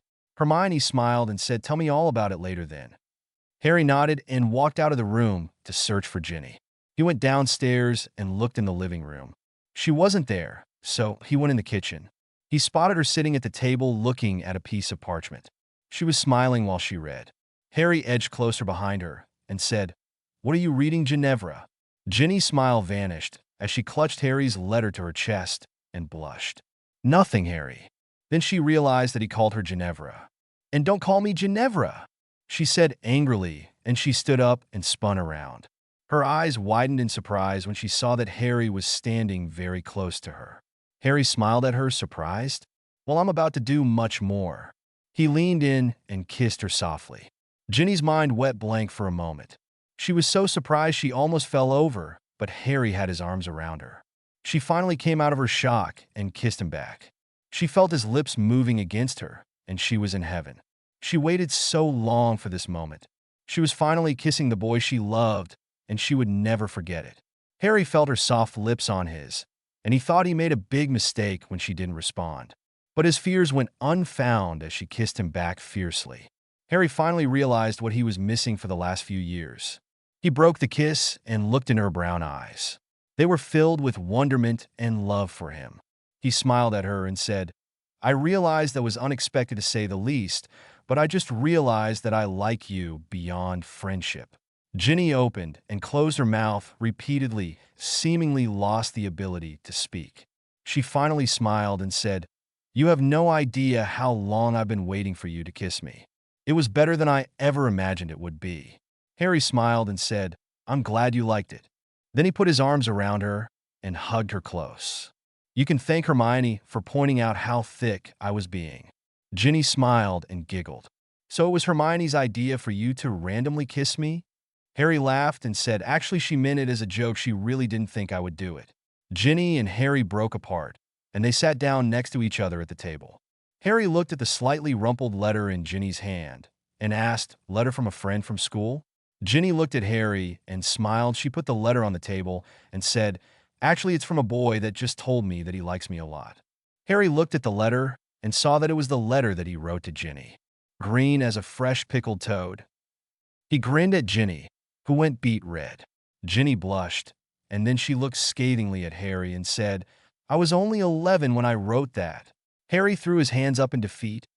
Okay, don't hurt me. I give up, you win." Ginny smirked and said, "Of course I win." Harry got up and essay. "ID, well, I'm off to find your mom." Ginny looked up at Harry and asked, "Why?" Harry grinned at Ginny and said, "To ask permission to sleep in your bed, of course." Ginny fell off her seat in shock. She got her feet quickly and said, "Are you crazy?" Harry just laughed and said, "I was kidding, Gin." Ginny breathed in relief. "Good. She would kill you." Harry smiled and said, "Yeah, that's why I'm just going to sleep in there without telling her." Ginny almost fell over again and said, "Harry." Harry now was laughing hysterically. When he got control of himself, he heard Ron and Hermione walking and talking about their OWLs. He quickly whispered to Ginny. Ron and Hermione entered the kitchen, and they sat down at the table. They noticed Harry and Ginny sitting across from each other. "So, what are you guys up to?" Hermione asked. "Just talking about OWLs and stuff," replied Harry. Hermione sat next to Harry, and Ron sat across from Hermione. Hermione was wondering if Harry kissed Ginny yet. From the looks of it, he hadn't. "Well, I'm hoping I didn't do too badly on my OWLs." Ron scoffed. When Hermione glared at him, he explained, "Come on, Hermione, we all know that you're going to be top in the year as usual." Ron said in an offhand manner. And when Hermione glared at him, he said quickly, "Smartest witch in the world, going to become Minister of Magic and have many magically powerful children." Hermione grinned at him sweetly and said, "I can do the first two by myself. I need you for the third, Ron." "Hermione!" Ron exclaimed, and Harry and Ginny roared with laughter. Ginny then got up and said, "I'm getting some pumpkin juice. Anyone want some?" "I would like some, thank you," Harry said. Ron and Hermione said yes as well. Ginny went and got the pumpkin juice and set the tray of for glasses filled with juice on the table. Ginny then sat down next to Harry. Harry took a glass of juice and drank some and started talking about the defense OWL. Ron took a glass of the juice as well, and the moment he started drinking, Harry and Ginny grinned and kissed. Ron's eyes went wide when he noticed Harry kiss his little sister. He dropped his glass and spewed the juice in his mouth across the table. And unfortunately for Ron, Hermione was sitting across from him. She got covered in juice. Harry and Ginny fell of their chairs, roaring with laughter. Hermione looked dumbstruck. She realized what was going on and said, "Well, I guess you kissed her already." Harry got control of himself, and he nodded, "Best moment in my life." Completely freaked her out. Ginny laughed again and said, "Feel free to freak me out anytime." Hermione smiled, but then frowned. "So whose idea was it to make Ron spew juice at me?" Ginny looked at Harry and grinned. "Better run, Harry."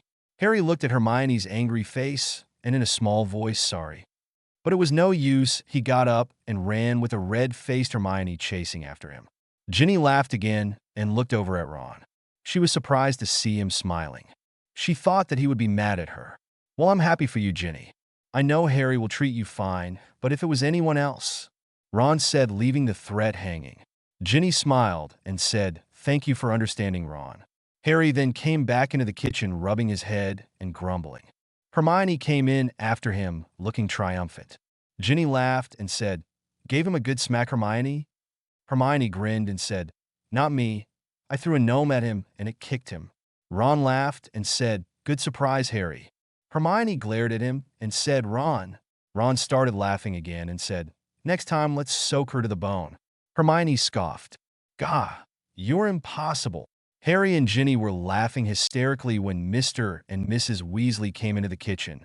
So see what all the commotion was about. Mrs. Weasley smiled at everyone and said, "What all this ruckus about?" Ginny looked over at her mom and said, "Oh, nothing really, just played a prank on my dear brother," and got Hermione at the same time. Ron laughed and said, "Well, you and Harry kissing really shocked us." Mrs. Weasley looked back and forth between Harry and Ginny and said, "Kissing?" Ginny grinned and said, "Me and Harry are together now." She put her arms around Harry and then looked nervously over at her dad. Mr. Weasley looked a little troubled at first, but then smiled. "Well, I guess you can't be a little girl your whole life regardless of how I feel. But hurt her, Harry, and I will kill you." Harry gulped and said, "Yeah, you along with 6 brothers. I would be 7 times dead." Hermione laughed at that and said, "Well, you better not hurt Ginny then, and you will be fine." "Well, that's never going to happen. I won't let anyone ever hurt her," Harry said seriously. Ginny smiled and kissed him softly and said, "I know you won't hurt me." Mrs. Weasley smiled and said, "Well, why don't you all head outside and play some Quidditch or go swimming? There's a great water hole close to the woods that Arthur just finished making." Ginny smiled. "I'm up for swimming. Who else?" Harry, Ron, and Hermione agreed, and they all went upstairs to get changed into their swimsuits.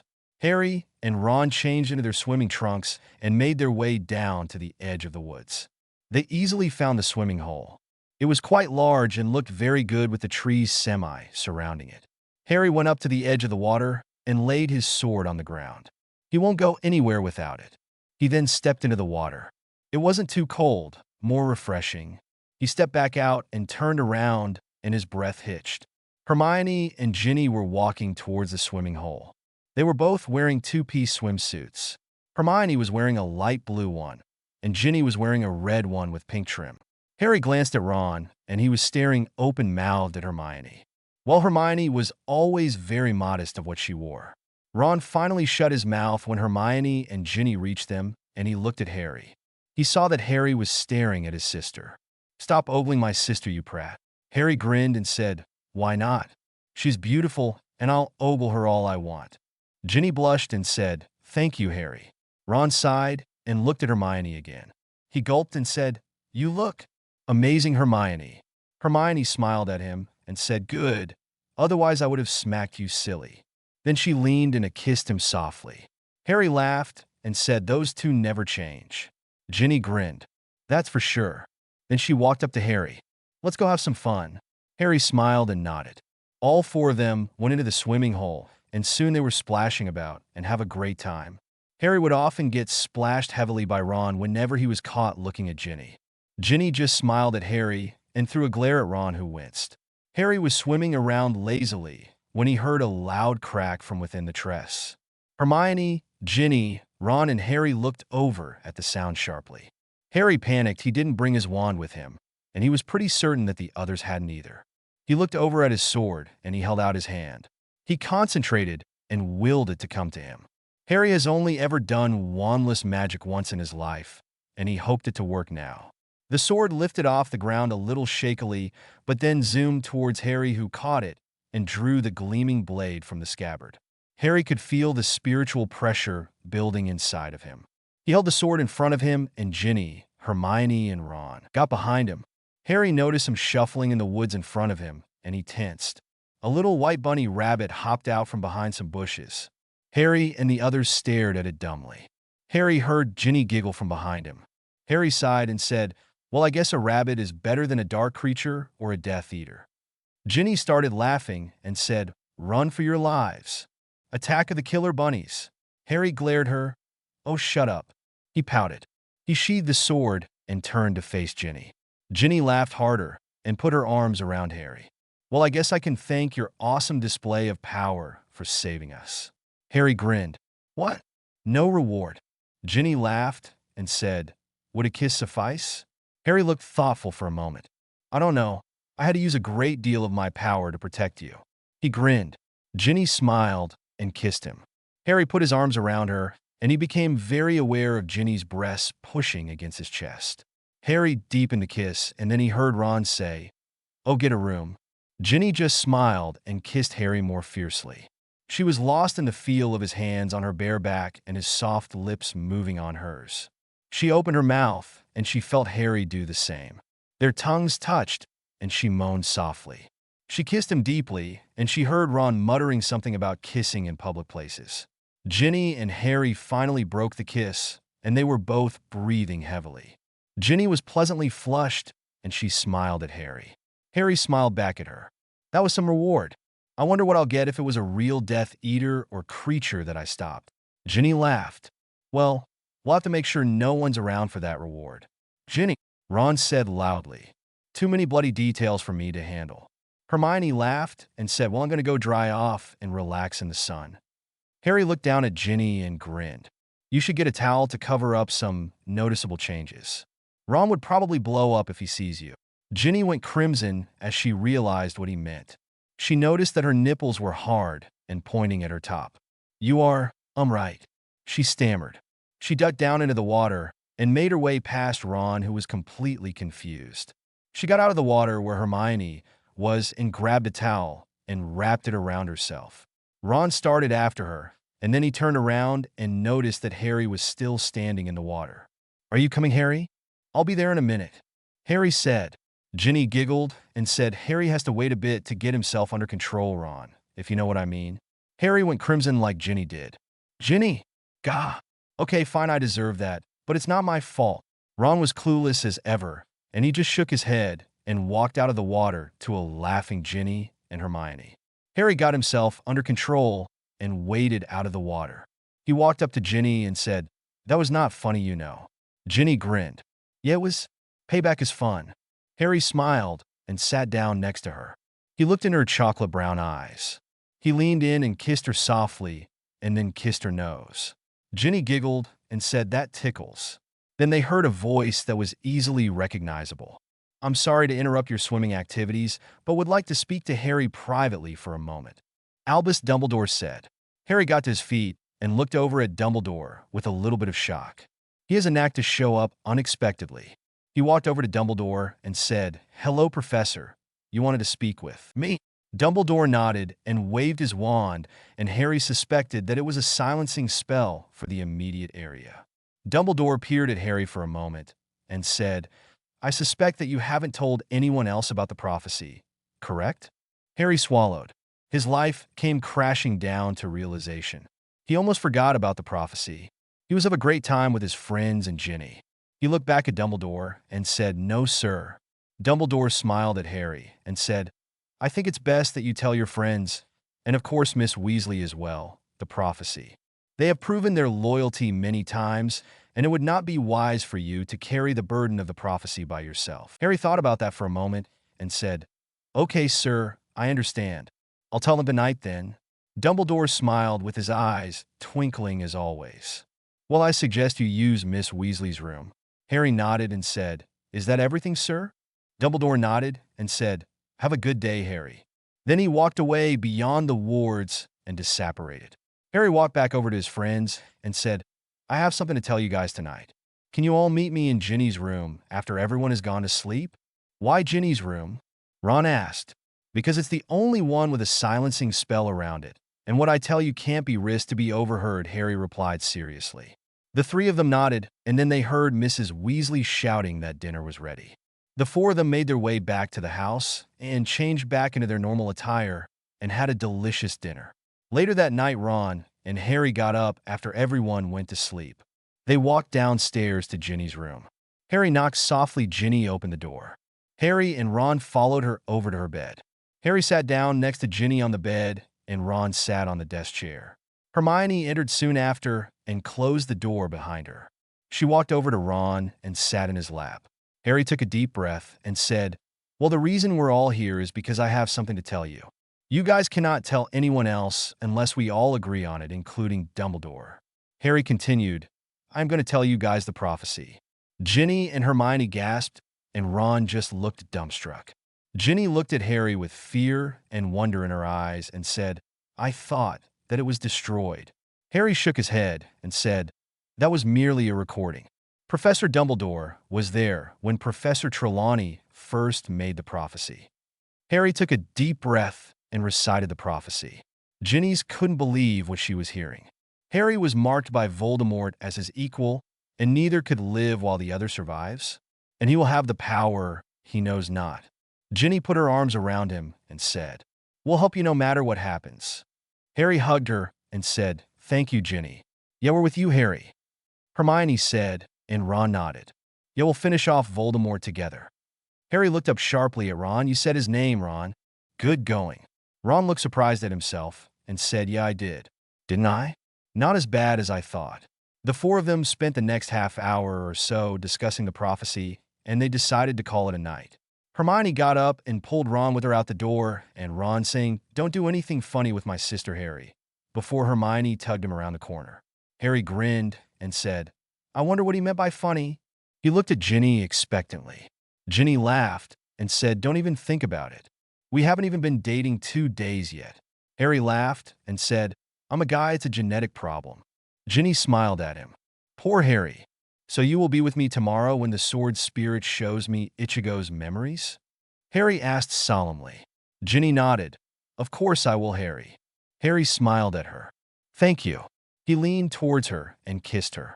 Ginny responded, and soon the kiss grew. Harry groaned as his tongue met hers, and they were lost in the feelings that were running through their bodies. Ginny and Harry pulled away from each other and smiled. Harry kissed her softly on the nose, and she giggled. Harry got up and said, "Good night, Ginny." Ginny smiled at him. "Good night, Harry." Harry left and made his way back upstairs to Ron's room. He was thinking about Ginny and how much he liked her and how their relationship was so rewarding and pleasant. Harry entered Ron's room and saw that he was looking at him with his arms crossed and said, "Have a good time with my sister?" Harry glared at Ron and said, "Oh, come off it. I bet you and Hermione had a snog session before you came to go to bed, right?" Ron blushed and said, Yeah, but Ginny's my little sister that's completely different." Harry sighed and said, "I know you're a big brother and you only want to protect her, but she can take care of herself. Don't you trust me at all?" Ron looked down at the floor. "I'm sorry. I just don't want her to be rushed into things she's not ready for." Harry looked at Ron incredulously.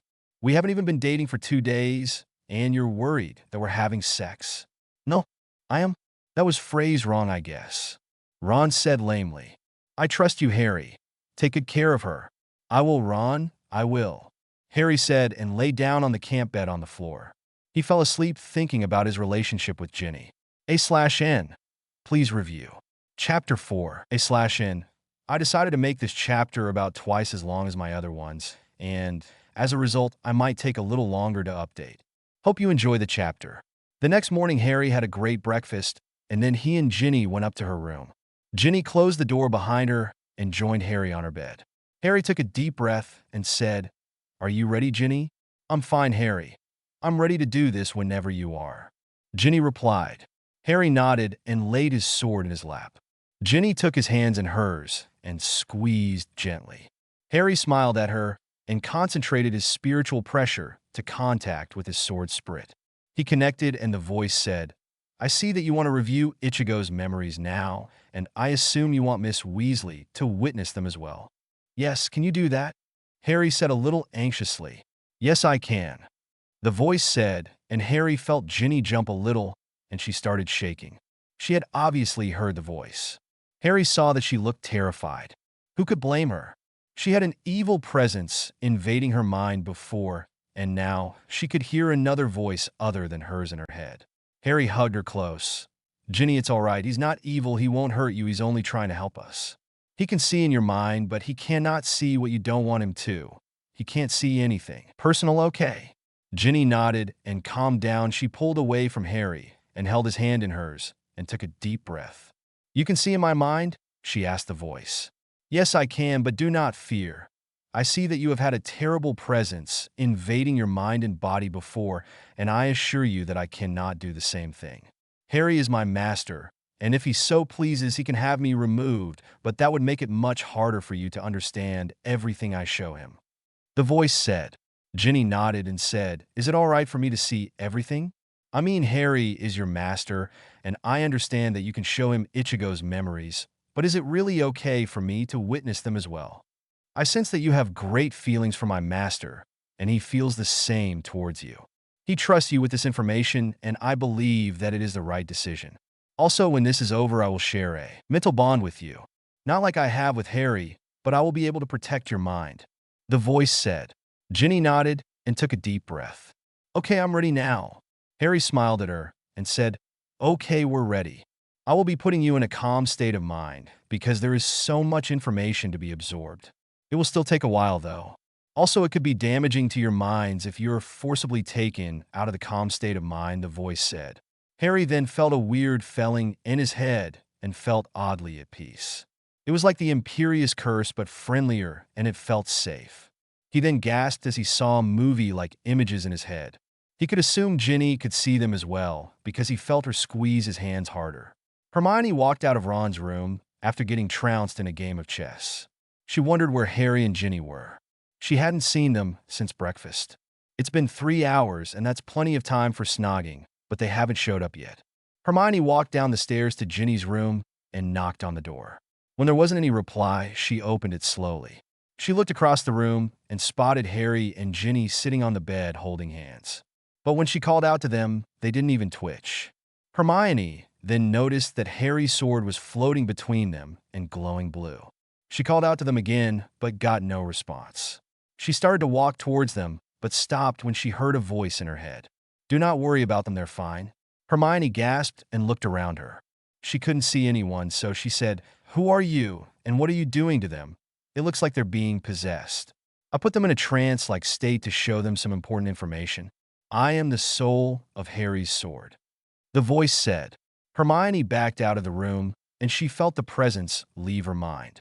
She ran down the stairs and found Mrs. Weasley. Mrs. Weasley, Harry's sword has put Harry and Ginny in some kind of trance, and they won't answer me. The soul told me that they're fine, but I don't know what to do.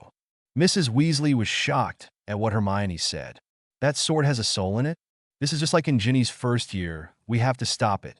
I'll contact Dumbledore. He'll probably know what to do. Mrs. Weasley took out her galleon again and waved her wand over it, and it glowed red. Then she and Mr. Weasley hurried up the stairs to Ginny's room. Ron came down the stairs and asked what was going on.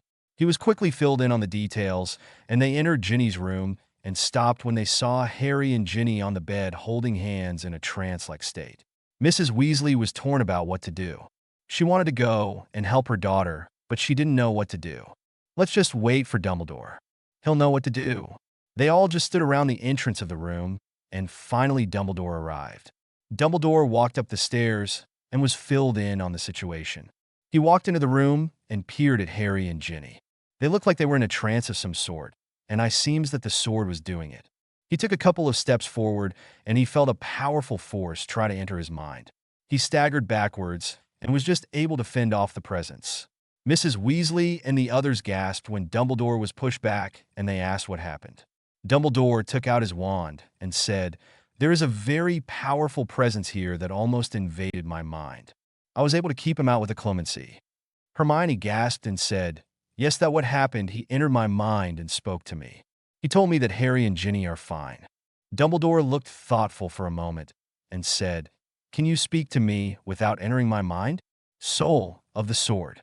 Just then there was a slight shimmering in front of them, and a middle-aged man with long black hair and black robes seemed to appear out of nothing. The mysterious man bowed slightly to Dumbledore and said, You must be Dumbledore. You must be quite powerful to be able to stop me from entering your mind, but I meant you no harm. Dumbledore regarded this man suspiciously and said, How do you who I am? I know most of what Harry and Ginny know. I cannot see what they want to be kept a secret, but anything that they would generally tell others I know. The man replied. Dumbledore nodded and said, What did you do to them?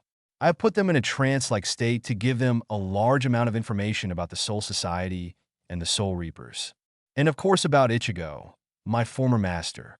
If they are forcibly shook from the trance, their memories could be permanently damaged. Thus why I am telling you that they will be fine. The man said. Dumbledore nodded and said, I guess I'll have to take your word for it. I don't suppose you would let me pass anyway. The man considered him for a moment and said, No, I would not. I will not allow any harm to come to my master if I can help it. You may be one of the most powerful wizards in this world, and I probably wouldn't be able to defeat you until Harry has learned the skill and knowledge of his new power. But for now, I still hold the advantage, because I know most of what wizards can do, and you don't know what I'm capable of." Dumbledore sighed and stepped back. "You are correct in that regard. I am reassured that there is a powerful presence guarding Harry." Mrs. Weasley, however, was not so certain. "Why is Ginny going through this with Harry? She doesn't have any spiritual power." The man looked at her and said, "Miss Weasley has been touched by a great evil. Her mind, body, and soul was taken possession over by the one you call Voldemort. This evil has scarred her deeply. She was forced to witness many horrible things that Voldemort had done, and it very nearly broke her." Mrs. Weasley gasped and said, "She never told us. I mean, I knew what happened, but she just told us that she was fine." The man stared at her and said, "Of course she told you that she was fine. She knew that you wouldn't understand even if she told you about it. But there is only one other person in this room that had been touched by Voldemort's evil. He has lost his parents, most of his childhood, and has had to fight for his life many times. He is able to understand that she is not okay because he isn't okay, and they both probably never will be, but they help each other deal with the pain." Mrs. Weasley nodded solemnly and said, "Okay, then I trust that they will be fine. Are they almost done?" The man nodded and said, "You all should leave. They will want some time alone to properly sort out the information." Then he disappeared. Reluctantly, Mrs. Weasley and the others left and closed the door behind them. The sword glowed for a few more moments, then stopped. Harry and Ginny opened their eyes. Harry sighed solemnly and said Ichigo was a great person. He risked his life countless times to save his friends. His eyes were tearing up now. Now his two sisters and father are probably wondering what has happened to him. Harry began to cry. Why did he sacrifice himself to save me? Someone he just met. Damn it. Ginny just hugged him and said, "Let it all out, Harry. It's okay to cry. Let it out." Harry buried his face in her shoulder and wept for a friend that was remarkably selfless and shown great courage in the face of overwhelming odds. He was very grateful for Ginny's support. He needed someone to put him back together at times like these. Harry hugged Ginny tighter. "I don't know what I'd do without you, Gin. And you won't find out what you would do, because I'm not going anywhere," she said softly. Harry smiled. "Thank you, Ginny," he whispered. Ginny and Harry broke apart, and Harry kissed her softly. He put as much feeling into the kiss as he could. He didn't kiss her in lust. He kissed her and poured his heart into it. Ginny kissed him softly back, and she knew what he needed. She kissed him with all the emotion she had, and when they broke apart, they stared into each other's eyes and smiled. Harry then leaned in and kissed the top of her nose, and she giggled. "I understand so much more about Ichigo's world now, and what I have to do to train." Ginny nodded and said, "And I'll help you as much as I can." Harry smiled and said, "From what the sword spirit is telling me, Hermione walked in on us during the trance, and she was worried about us, and eventually your mom, Dad, Ron, and Dumbledore showed up in here." Ginny looked a little worried and said, "What happened?" The sword spirit took his physical form and explained to them what was going on and how we were drawn together, because we can relate and understand each other's past tragedies. Harry said with a sigh, "Well, you are the only one that can truly understand what I went through, and it has already helped me immensely, as I know that I can count on you to help me when I have nightmares or when the memories are brought up." Ginny said softly. Harry got to his feet and took her hands in his. "I'll always be there for you, Gin, and I know that you'll be there for me. Now, let's go downstairs and try to explain some of what happened to everyone." Together, hand in hand, they headed down the stairs and into the living room where everyone was waiting for them. Everyone looked up at them, and they walked over to the couch and sat down next to each other. Harry took a deep breath and said, "I know that we have worried everyone, but I had to learn more about the Soul Society and my new powers. I wanted Ginny to be with me when I went through Ichigo's memories because I knew that it was going to be very emotional." Dumbledore nodded and said, "I understand, Harry. I trust that you now know what you must do to train and discover your new powers." Harry looked thoughtful for a moment and said, "Yes, and if you wouldn't mind, I would like to train with you, Professor." Dumbledore looked at Harry carefully for a moment and said, "I suspect that the soul of your sword wants to learn about more powerful magic that I wield and how to best defend against it to make sure that you would be on par with Voldemort." Harry nodded. "Yes, and you're the only one here beside Ginny that is able to keep information from our enemies. Mrs. Weasley looked at her daughter and said, "She is able to use a culminates at that level already?" Ginny shook her head and said, "Since Harry trusts me with the knowledge of Ichigo's memories. Harry's Zampacta told me that he shares a mental bond with me like Harry's, but not as powerful. He is able to protect my mind from pretty much any force. I doubt Professor Dumbledore could get in." Mr. Weasley looked at his daughter carefully and said, "How can you trust this spirit to be able to get inside your mind? Forgive me, but the last time that happened it was horrible for you."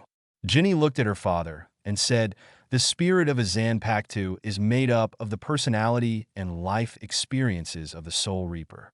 Harry and I witnessed Ichigo's memories and experiences from the spirit because it was made up from Ichigo's memories and experiences in the first place. And from what I saw, Ichigo was a great person. He risked his life many times to protect his friends and do what was right and never gave up no matter what he was up against." Harry smiled at her and said, "Yes, he was a great person, and I will continue to use this power for those same reasons." Dumbledore smiled at them with his eyes twinkling and said, "Very well, Harry. Let us work out a time and place for us to begin training." Harry thought for a moment. "I think the best place would be the Room of Requirement because of its location and its resources." Dumbledore nodded and said, "That would be fine. The castle is not warded against you and Miss Weasley, but I do not know what will happen with the spirit, though." Harry shrugged. "We'll just have to find out when we go there. Now I know that you're very busy with running the school and the order, so I think 2 or 3 times a week would be fine." Dumbledore nodded and said, "Yes, that is workable. I have some time this evening if you and Ginny would like to start." Harry looked at Ginny and she said, "It's fine with me." Harry smiled at her and said, "Okay, tonight after dinner it is." Dumbledore got to his feet and said, "Well then I must be off. I'll be back to side along apparate you both to Hogwarts after dinner." Harry nodded and said, "We'll be ready." Dumbledore then left the Burrow, and after he passed the boundaries of the wards, he disapparated. After a little more discussion about Harry's sword spirit, they had lunch, and Harry, Ron, Ginny went outside to the orchard to fly and tossed the homemade quaffle around, while Hermione read a new book that she got from her parents. After dinner, Harry and Ginny sat on the couch and waited for Dumbledore to arrive.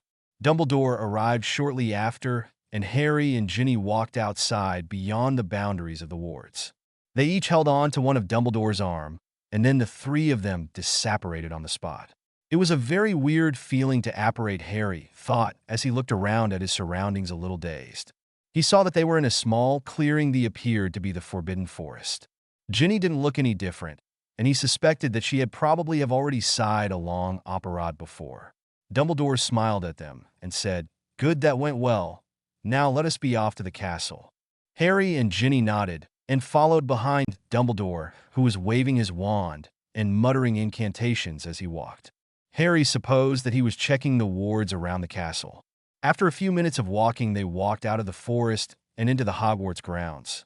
They made their way across the grounds, and Dumbledore waved his wand at the large oak front doors, and they unlocked and creaked open. The 3 of them entered the castle, and they made their way to the 7th floor corridor. Harry walked past the portion of wall, and he thought about a place where he could train. After 3 passes, the door to the Room of Requirement appeared. Harry opened the door and stepped inside. The room was huge, about the size of the Great Hall or bigger. It was barren like a desert and had rock formations coming out of the ground. Dumbledore and Ginny stepped in after him, and Dumbledore looked at Harry quizzically and said, "I was expecting a training room of some sort." Harry looked at Dumbledore and said, "From what Ginny and I witnessed, I will eventually gain incredible amounts of speed and strength. So much strength, in fact, to be able to make a small crater in the ground with a swing of my sword." Dumbledore looked at Harry in surprise and said, "Well then I won't be much use as a sparring partner as far as it goes with your sword fighting abilities. You won't have to help with that. The soul of my sword will train me to use my Soul Reaper powers, and you can help me to learn more advanced magic and come up with good ways to combine the two." Harry said. Dumbledore nodded and said, "That is reasonable. I am wondering if I have any spiritual power that is hidden within me. I know that I am very powerful magically, but I am curious about this spiritual power. Maybe Miss Weasley as well." Harry looked thoughtful for a moment and said, "The sword spirit said that all magical wizards and witches have spiritual power like a soul reaper.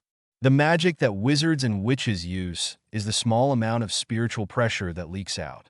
There is a sort of blockage that holds back the potential of the spiritual pressure that you can draw from for your magic." Dumbledore was shocked at that information. If one were to break that blockage, would they be able to attain Soul Reaper abilities or use stronger magic? Harry concentrated and talked to the sword spirit again and said, "The spirit said that you have more magical power to draw from than the average witch or wizard because you have already succeeded in breaking the blockage. He believes you had to break through the blockage when you were in dire need of more power. That is also the reason why you are living an exceptionally long life." Dumbledore nodded and said, "I was wondering why I am living so long. I believe that it was during the fight with Grindelwald when I was losing the duel, and then I felt more power flowing through me, and I was able to win."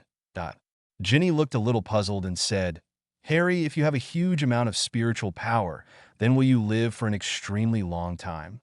Harry shook his head and explained, "I am using the spiritual power that I gained from Ichigo. It's technically not my power, so I'll probably live as long as a normal person." Dumbledore nodded and said, "How much greater is your spiritual pressure or Ichigo's over mine?" Harry looked at Dumbledore. At Bankai level, about 1,000 times more powerful. Dumbledore's eyes widened. "Dear me, forgive me, but if you have acquired so much power, why can't you use extremely powerful magic? When you use wandless magic, how does it feel?" Harry asked. Dumbledore looked thoughtful for a moment and said, "It feels clumsy and like it's lacking power and focus."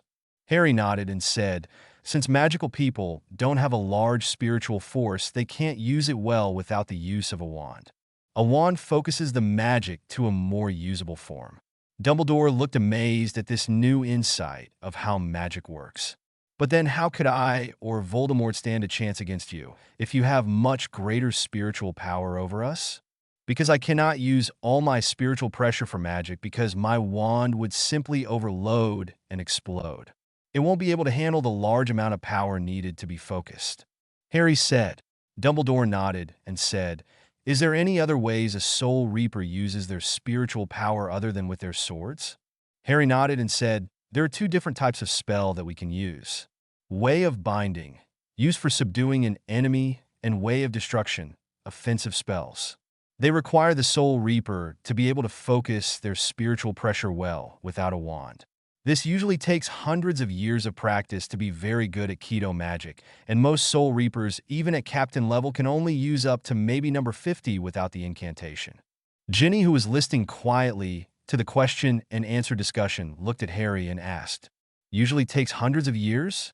So I think you mean there is an exception." Harry smiled at her and said, "Yes, since we have learned to control our small amount of spiritual energy, so well we will be able to learn Keto magic much faster.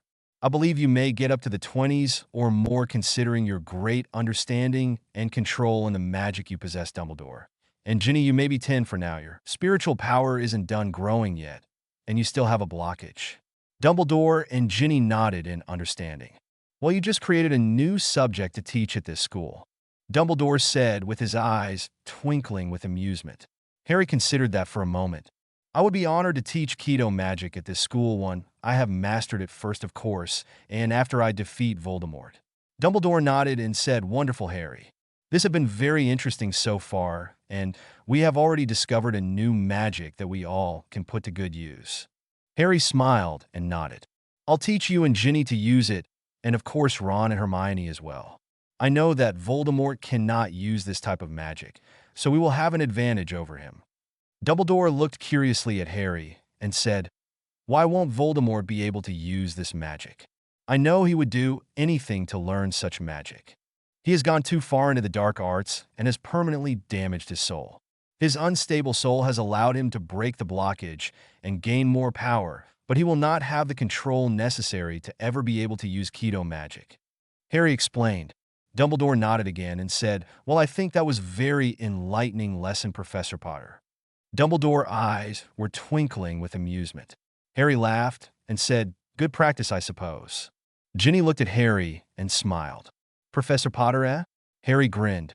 "Yup, so one toe out of line and you get detention." Ginny laughed and said, "Only if I get to serve the detention with you."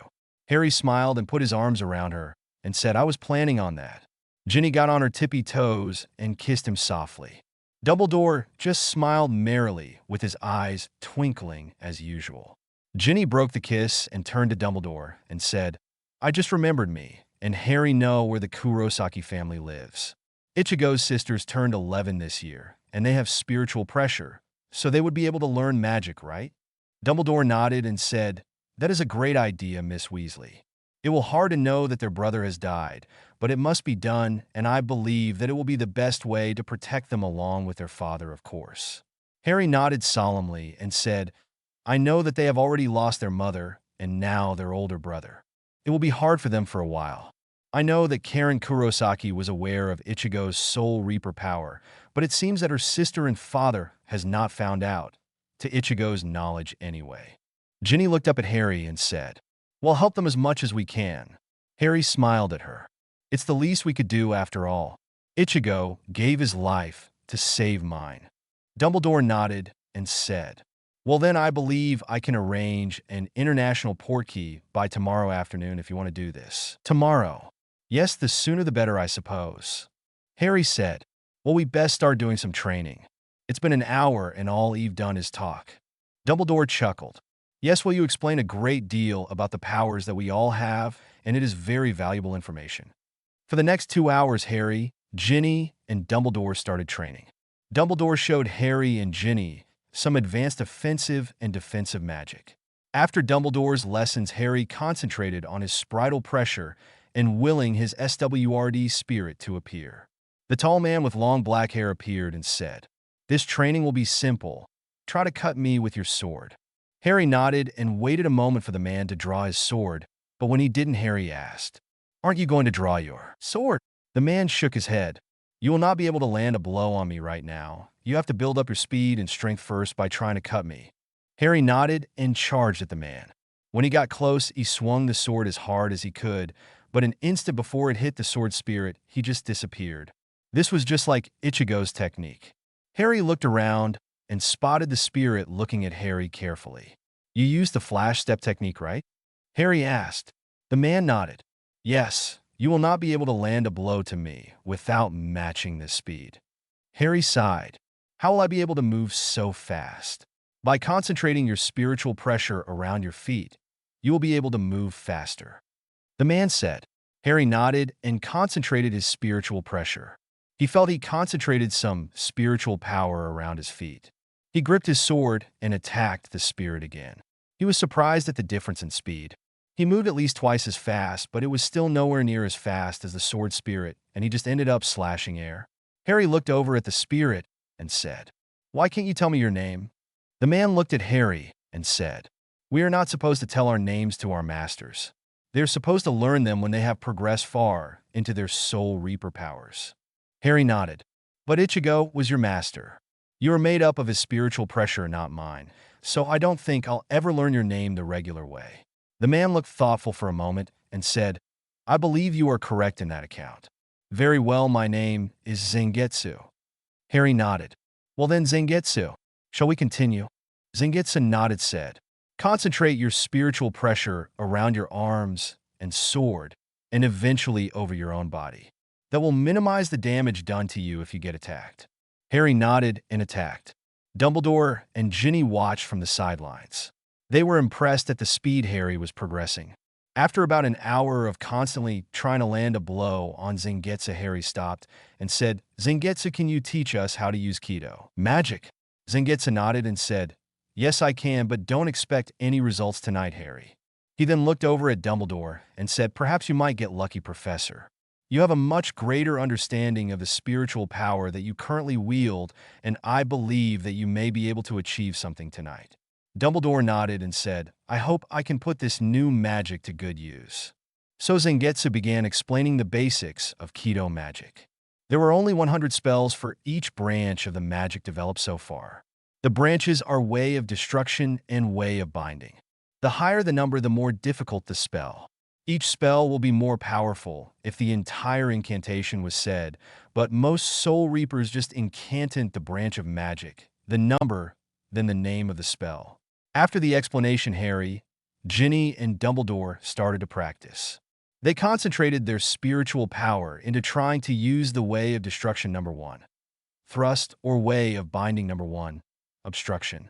After an hour of getting no results, Harry and Ginny were exhausted, and Dumbledore was at his limit as well. He finally succeeded in casting Way of Binding number 1. Obstruction. There was a slight whooshing sound, and glowing red bands bound the hands of a training dummy supplied by the room. Harry and Ginny congratulated Dumbledore, who smiled wearily. Zangetsu bowed his head slightly to Dumbledore and said, "Well, it seems like my estimate of your power was correct." Dumbledore looked at the effects of the spell and frowned. "It doesn't seem to be very powerful. I mean, I can create much more powerful binding charms using my magical abilities. Try to cancel the binding spell with your magic," Zangetsu said. Dumbledore nodded and pointed his and at the dummy and said finite incantum. Nothing happened. The spell stayed intact. Dumbledore looked at it closely. Well, it could be useful after all." Zangetsu nodded. "Since this is magic not focused by your wand, it's essentially a different type of magic. That's why your magical spells will not work on it. Now cast it on me." Dumbledore nodded and said, "Okay." He concentrated his spiritual power and pointed his finger at Zangetsu. Way of Binding number 1. Obstruction. Zangetsu's hands were bound by a glowing red rope and were forced behind his back. Zangetsu nodded. "Good." Then he easily broke out of it like it was nothing to him. To someone with a large amount of spiritual pressure, like me, those low-level spells are essentially powerless. It would take a much higher-level spell to subdue me. Dumbledore nodded. "Yes, that makes sense." Harry and Ginny walked over to Dumbledore. Harry looked at him and said, "It's getting late, sir. I think we have progressed well for the first night." Dumbledore nodded and said, "Yes, indeed, it is late." This was a very enlightening experience, to say the least. So Dumbledore operated Harry and Ginny back at the Burrow and left back to headquarters. Harry and Ginny walked into the Burrow thoroughly exhausted, and Mrs. Weasley looked at them carefully and said, "Did the training go all right?" Harry nodded. "It went fine. Very exhausting, though." He sighed. Ginny could only agree. "Yes, it was. We're going to bed now." Mrs. Weasley nodded and said, "Yes, well, good night then." "Oh, and Harry?" When Harry looked at her, she smiled and said, "I better not find you in my daughter's room." "Mom!" Ginny exclaimed, reddening. "He wasn't going to. The other day was only because he needed me. And if he wanted to come to my room, he would be able to without anyone knowing anyway." Harry sighed and said, "Mrs. Weasley, I like your daughter a lot, and I understand that you and Mr. Weasley are very protective of her because she is the only girl born into the Weasley family for several generations. I assure you that I will do my best to make her happy. I would never do anything to hurt or pressure her into anything." Ginny smiled and kissed him softly. "Thank you, Harry. Take good care of her, Harry," Mrs. Weasley said. "Off to bed now." Harry and Ginny walked up the stairs, and they stopped at Ginny's bedroom door. Harry put his arms around her and pulled her close. He leaned down and kissed her, and she responded fiercely. Ginny loved the feelings Harry managed to make run through her body when he kissed her. They were lost in the kiss until they heard an ahem. Harry and Ginny broke apart and looked at Arthur Weasley, who was glaring at them. Mr. Weasley looked at Harry and said, "Off to bed." Harry sighed and said, "Yes, Mr. Weasley." Harry looked at Ginny once more. "Good night, Gin. See you tomorrow." Ginny smiled at his nickname for her and said, "Good night, Harry." Harry then left up the stairs heading for Ron's room. She then turned to her dad and crossed her arms defiantly. "What?" Mr. Weasley continued to glare at her and said, "What do you mean, what? You were snogging Harry." Ginny glared at her father and said, "So what? I'll kiss him all I want." Mr. Weasley was trying to hold back his anger. "Yeah, I may be just kissing right now, but soon he's going to want more, and he's probably going to pressure you to get what he wants." Ginny glared at him with her own Weasley temper igniting. "Harry won't pressure me to do anything I'm not ready for. I trust Harry, and he would never hurt me. It was just a good night kiss, Dad." Mr. Weasley sighed. "I'm sorry, Princess. You're my only daughter, and I can't help being protective of you. You're growing up so fast, and I just don't want you to get hurt. I guess Harry is better than anyone else, I suppose." Ginny smiled when he called her princess. He always called her that when she was a little girl. I'll be fine. Besides, I'll probably be the one pressuring Harry, not the other way around. She grinned when her dad paled. Good night, Dad. Then she opened her bedroom door and closed it behind her, leaving her father standing dumbstruck. Mr. Weasley just stood here shocked when a voice shook him out of his stupor. What did you expect, Arthur? Mrs. Weasley asked. Ginny has grown up. She is a young teenage woman that can decide what she wants. Mr. Weasley sighed.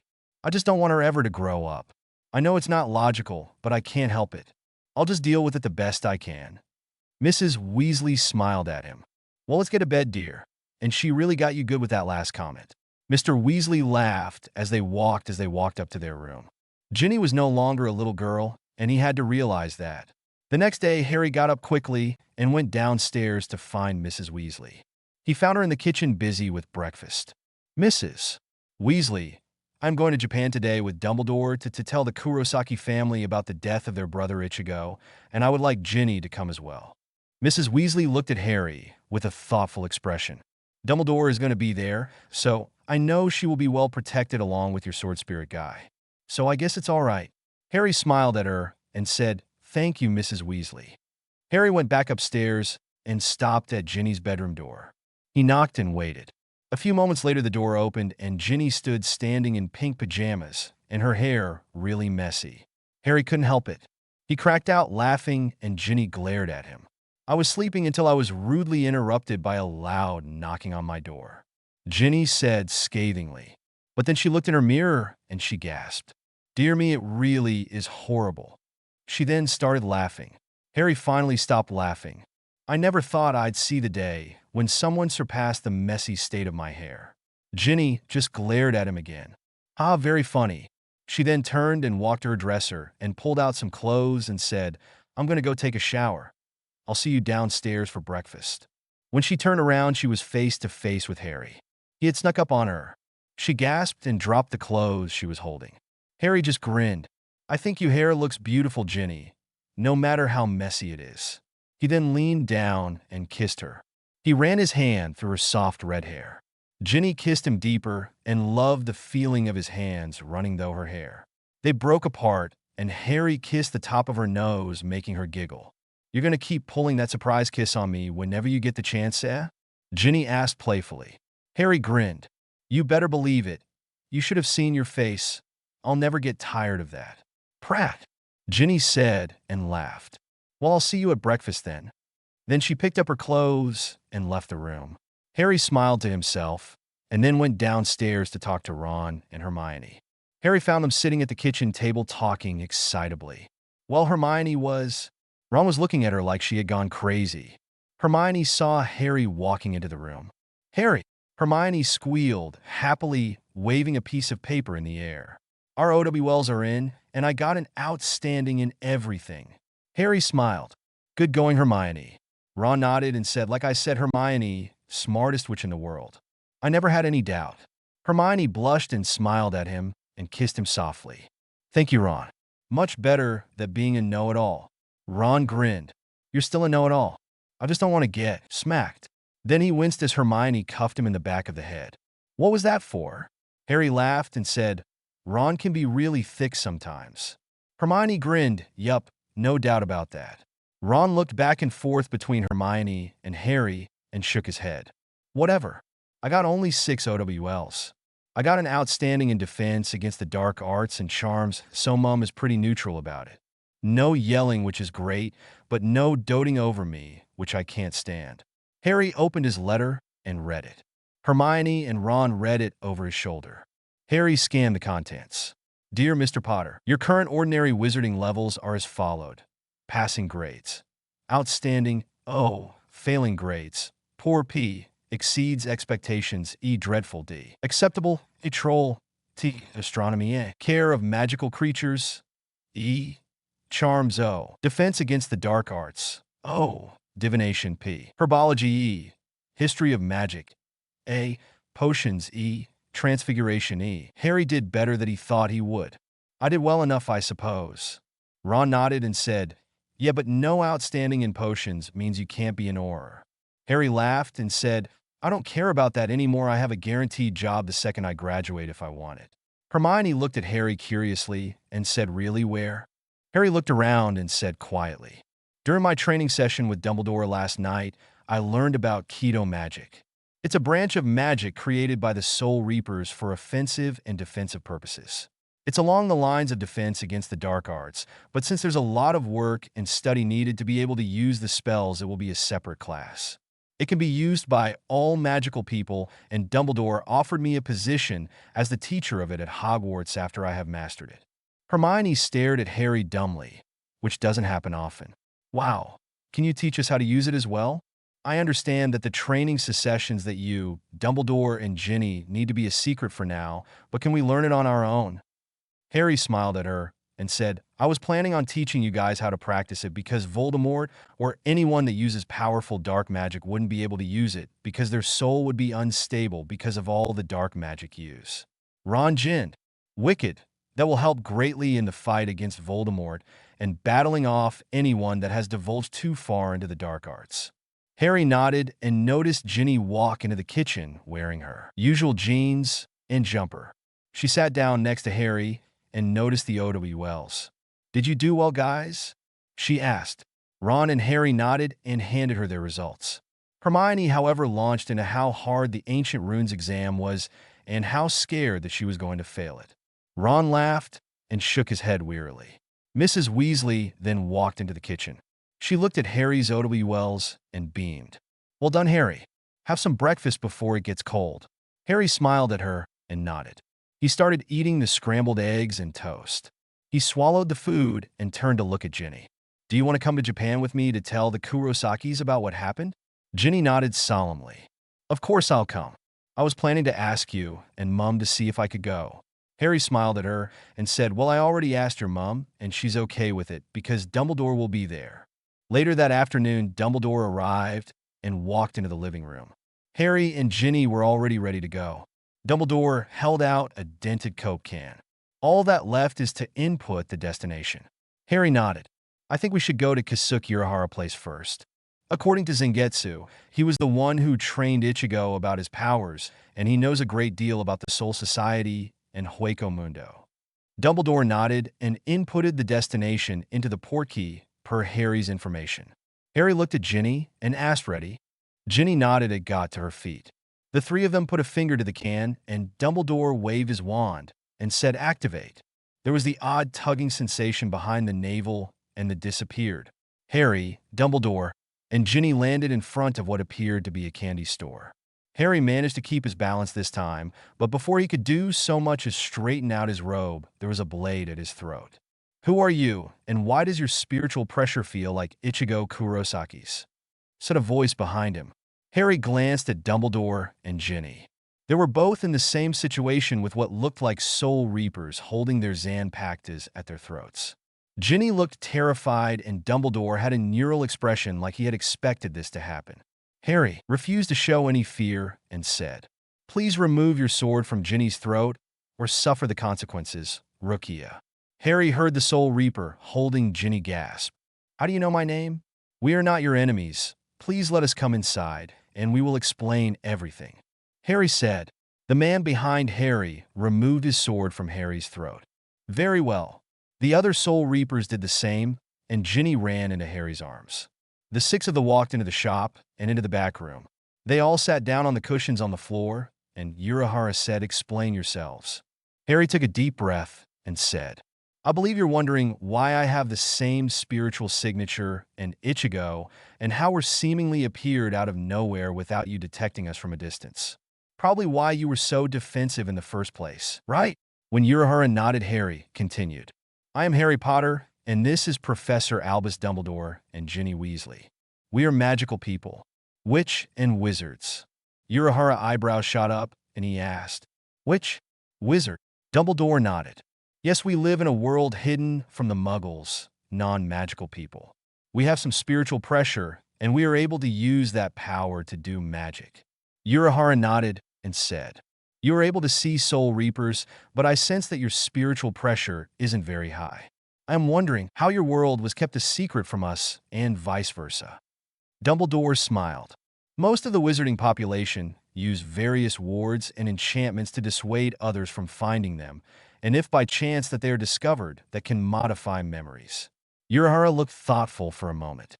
Yes, that makes sense. Soul Reapers only come to the real world on very strict circumstances, and there are very few.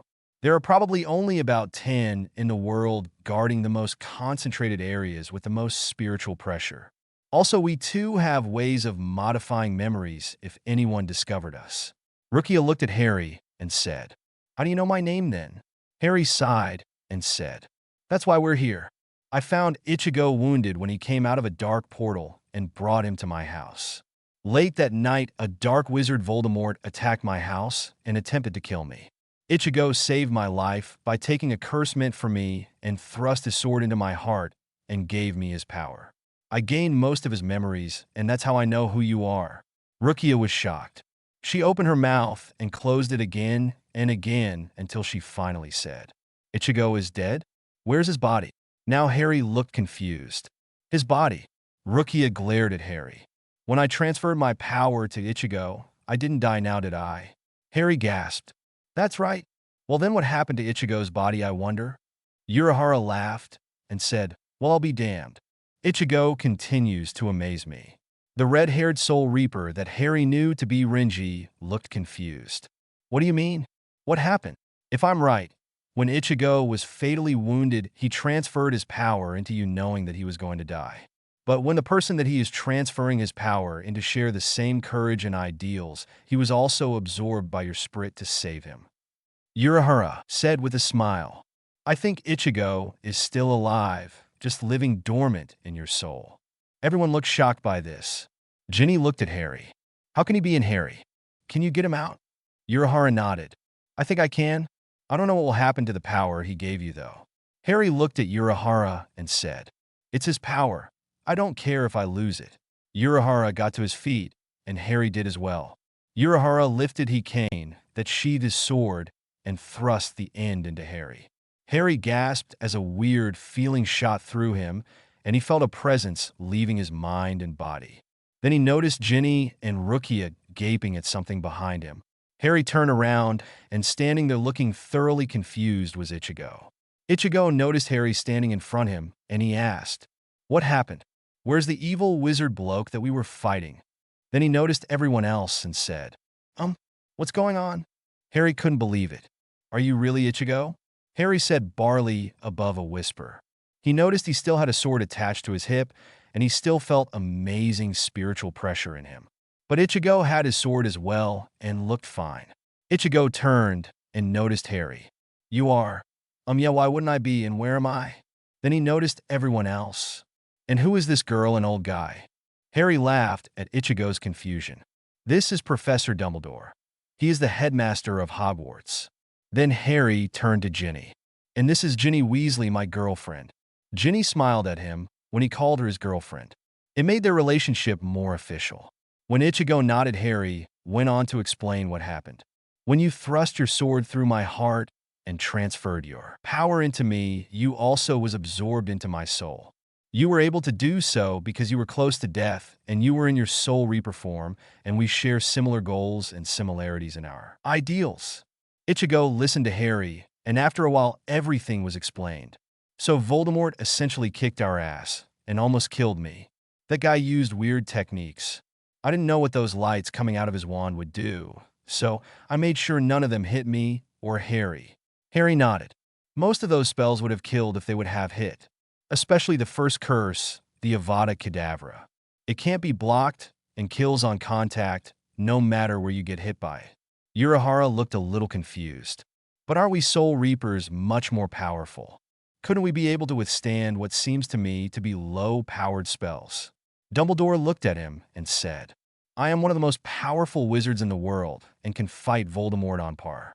Us wizard and witches have adapted to our small amount of spiritual pressure over thousands of years and learned to focus it through wands to do very amazing and terrible things." Renji snorted. He was skeptical about how powerful these people were. "You think you can defeat a Soul Reaper with the amount of spiritual pressure you have? I think you're just an old coot that likes to brag." Urahara looked sharply at Rennie. You think you could defeat him, eh? What do you say, Professor Dumbledore? You can show us your abilities and teach Renji a lesson. Dumbledore looked at Urahara with his eyes twinkling as usual and said, Okay, fine then, but it won't last long.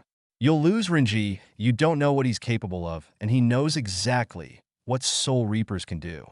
Harry said. Renji just laughed and said, Let's go down into the underground training room. And you're right, it won't last long. Everyone made their way downstairs to the underground training room, and Dumbledore and Renji went to the center of the room, and everyone else stood back. Ginny took Harry's hand in hers and squeezed lightly. Will Dumbledore be okay? Harry nodded without hesitation. The fight will be over in less than 10 seconds with Dumbledore the victor. Urahara looked at him and said, Renji is quite powerful and has reached Bankai level. Why do you believe this will be easy for Dumbledore? Because Renji is seriously underestimating his opponent right now, and Dumbledore knows what he's up against, and I bet he already has a perfect strategy to win. Harry said. Rukia looked between Renji and Dumbledore. Ichigo, who do you think will win? Ichigo looked thoughtful for a moment and said the wizard will. Renji is way too overconfident. Urahara stepped closer to Renji and Dumbledore. Okay, then whenever you are ready. Renji, you can surpass your limiter in here, because this room is blocked from Soul Society. Renji laughed. This will be easier than I thought. I won't even use my Zampack to. He raised his hand and pointed his finger at Dumbledore and said, Way of Destruction number 4, White Lightning. A thin blue lighting burst from Renji's finger and streaked at Dumbledore. There was a small explosion, and when the dust cleared, there was no sign of Dumbledore. Renji's eyes went wide, and he looked around widely. Why couldn't he track his movements? Then ropes appeared around Renji, and he smirked. You think something like this will hold me? He raised his spiritual pressure to power through the ropes, but they just glowed eerily blue, and he couldn't move at all, or even use his Soul Reaper powers. Dumbledore stepped in front of him and removed his disillusion charm. I believe that this fight is over. Renji gaped at Dumbledore as he shimmered into view. How did you do that, and why can't I break through these ropes? Dumbledore chuckled merrily. He flicked his wand at him, and the ropes disappeared. Before your Keto magic spell hit me, I casted a charm that made me invisible and dodged your spell and simply bound you with a spell I just invented to suppress Soul Reaper powers. Urahara stepped up to them. Well, the clear victor is Dumbledore. Renji walked over to the others grumbling. Harry smirked. And you're going to ask if it's possible to learn to use this magic. Urahara laughed and said, Yes, I would like to learn how to use this magic. It seems to be quite useful. Dumbledore looked over at Urahara and said, You won't be able to because your spiritual pressure is much too high to channel magic through a wand. Also, just because this spell worked on Renji, that doesn't it impossible to stop. Renji had no knowledge of my abilities and how to use his spiritual pressure to break through my spell. Urahara looked a little disappointed. He looked thoughtful for a moment. Then his eyes went wide. It all makes sense now. Ginny looked at him curiously. What makes sense? I just figured out what Aizen wants and how wizard and witches came about in the real world. Urahara said. Everyone had their complete attention on Urahara now. When Aizen said he would rule over all 4 worlds, I didn't know what the 4th world was at the time. I did some research in some of the very old documents about Soul Society and found nothing. Or so I thought, until you told me about wizards and witches having spiritual pressure. Everyone was hanging on his every word like it was gold. I learned that thousands of years ago, some sprits from the Rakongai were fed up with the living conditions there and managed to open a gate to the real world. They were all weak spiritual pressure-wise, and their spiritual bodies soon changed into real-world living bodies because their spiritual pressure wasn't powerful enough to hold off the change, and they were also stuck here. Dumbledore, Harry, and Ginny were amazed with this information. They were descended from Soul Reapers. So we are connected to the Soul Society is a distant way, and it explains the spiritual pressure that we have. Harry said, Aizen sent Ichigo into the wizarding world in order to make a meeting like this happen. Urahara said, Fortunately for us that it was discreet.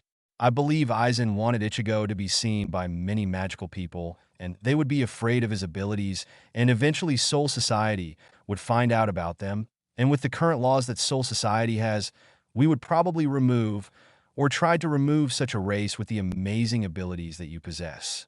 Eisen would then come in with his errand car and take control of the situation to make the King's Key, while Soul Society's forces are split up and eventually take control of the wizarding world.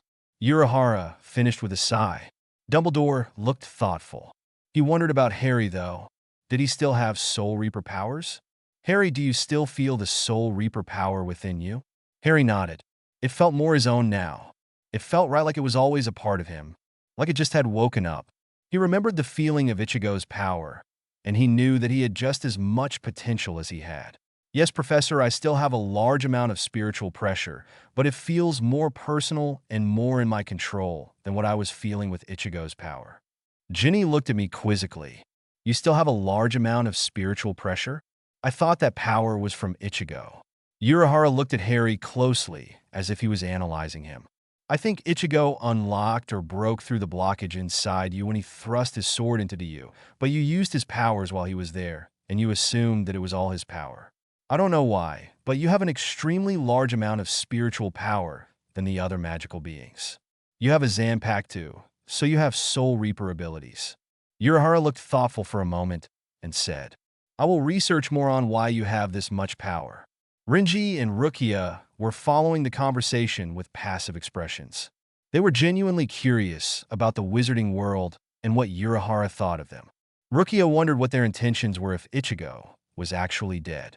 I think we have gotten off track of why you magical people came here in the first place. Renji looked at Dumbledore and scowled.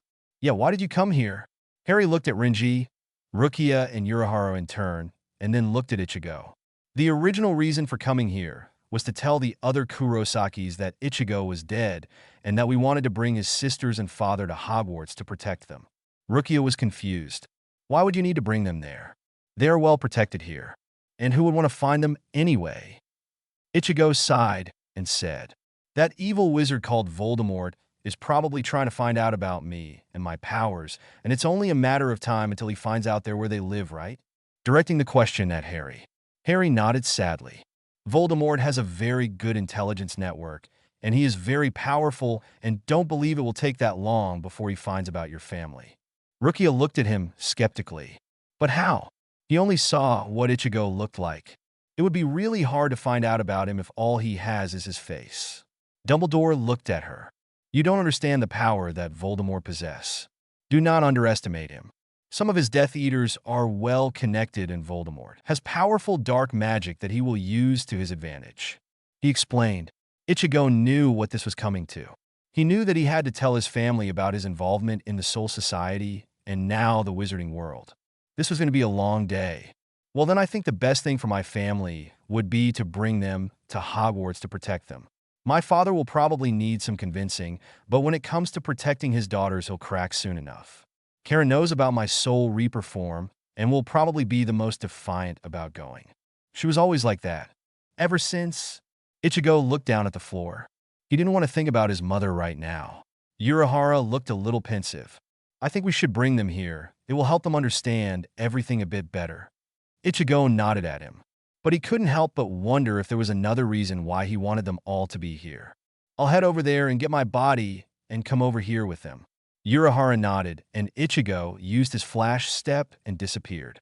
In the meantime, Dumbledore asked more questions about Soul Society, and he and Urahara were enjoying the knowledge that they were able to gain from each other. Rukia looked at Ginny and Harry and said, So, you two are together, eh? Ginny blushed and nodded. Yes, he asked me to come with him. Ginny did the same to her. Are you and him together? Rukia went crimson, and Renji glared at Ginny. We are not. Ginny laughed. Another Ron and Hermione. Renji and Rukia looked confused, and Harry laughed. Yeah, wonder how this one will turn out. Soon Ichigo arrived with his family. Ichigo now was in his normal body and was wearing blue jeans and a white t-shirt. The twins Yuzu and Karen walked in behind him, and they looked like they were complete opposites of each other. Yuzu was wearing a dress and was looking shyly around at everyone in the room. Karen, on the other hand, was wearing a red cap and jeans and a black t-shirt and looked very tomboyish. She seemed to be irritated about having to come over here. Then Ichigo's father, Ishin walked into the room. He immediately looked at Urahara and he nodded. Urahara nodded slightly in response, and Ishin sighed. Ishin looked around at everyone, and he sensed a large bout of spiritual pressure coming from a boy that looked to be around 15. He knew that he was going to have to tell everyone about his Soul Reaper powers, and he sat down. Yuzu and Karen sat next to him, and Ichigo did as well. He glanced at Urahara again and began. A/N. Please review. Chapter 5. I have something to tell you all. Ishin said seriously. Ichigo looked over at his father quizzically. What is it, Dad? I have something to tell you too. Ishin sighed and took a deep breath. I know that you're a Soul Reaper, son. Ichigo just stared at him dumbly for a moment. That's not what he was expecting, to say the least. You knew? Ishin nodded and was about to continue when Karen spoke. So that's what you were when you left your body. You became a Soul Reaper. She whispered. Ichigo nodded, and Yuzu was looking between Ichigo, her dad and sister, not understanding anything. Yuzu looked at her father finally. Soul Reapers? I've seen some ghosts, but I thought I was just seeing things. Ishin turned to her. I'm going to explain everything now. Yuzu nodded and he continued. It all started when I came here 20 years ago. I was a captain-level Soul Reaper, but since all the spots were already filled, the captain commander sent me here when there was a large breakout of hollows because of the large concentration of spiritual land here. I saved your mother from some hollows. Ichigo was in shock now. His father was a Soul Reaper? Hollows? His mother? Ishin continued. I grew attached to your mother, and I requested permission to come to the real world to see her, and the captain commander became suspicious of my actions. It is crime to come in contact with humans unless under extreme circumstances. But I didn't want to leave your mother. I decided to stay here. I went to Urahara and he agreed to seal away my spiritual pressure so I would live a human life, and I settled down with Masaki and had a family. Yuzu, Karen, and Ichigo were having trouble digesting all this information. Ichigo always wondered why he had so much spiritual pressure. It was because his father was a powerful Soul Reaper. He listened to his father. Ishin looked at the floor. There was only one time I cursed myself for sealing my power. I couldn't save Masaki from that hollow, and I regret it every day. I finally had Urahara remove the seal after I heard about the errand car, so I could protect my family if need be. Ichigo finally found his voice. Dad, thank you for telling us. Yuzu looked at Ichigo. Then why are we here? Ishin looked at the old man and said, I think you have the answers we seek. Dumbledore nodded and explained all about the wizards and witches, and with input from the others, everyone, and brought up to speed to the situation. Ishin nodded and said, so this Voldemort fellow will target my family to learn more about the Soul Reaper powers. And you want us to go to Hogwarts, so he won't be able to get to us. Ichigo glanced at his sisters. Yuzu looked terrified at hearing about some madman bent on finding them and torturing them for information. Karen was hiding her emotions as best she could, but he knew that she was just as terrified as Yuzu. Ishin looked at his daughter's terrified expressions, and he nodded. We will go to Hogwarts. I will do everything I can to protect my family. Dumbledore nodded. I think it's best if we leave tonight. You will stay at the Burrow with Harry and Ginny, and we will go to Hogwarts when it opens in September. The Weasley family are very kind people and will help you with anything you need. Also, there is a matter of your daughters. I believe they are capable of learning magic. They don't have a lot of spiritual power like us wizards, so I believe they can learn it, and the children start learning magic at the age of 11. Ishin looked at Dumbledore and nodded. He looked at his daughters and said, Would you like to learn about magic? Yuzu nodded, and Karen just stared at him. Yuzu looked at Dumbledore. We really can go to Hogwarts to learn about magic?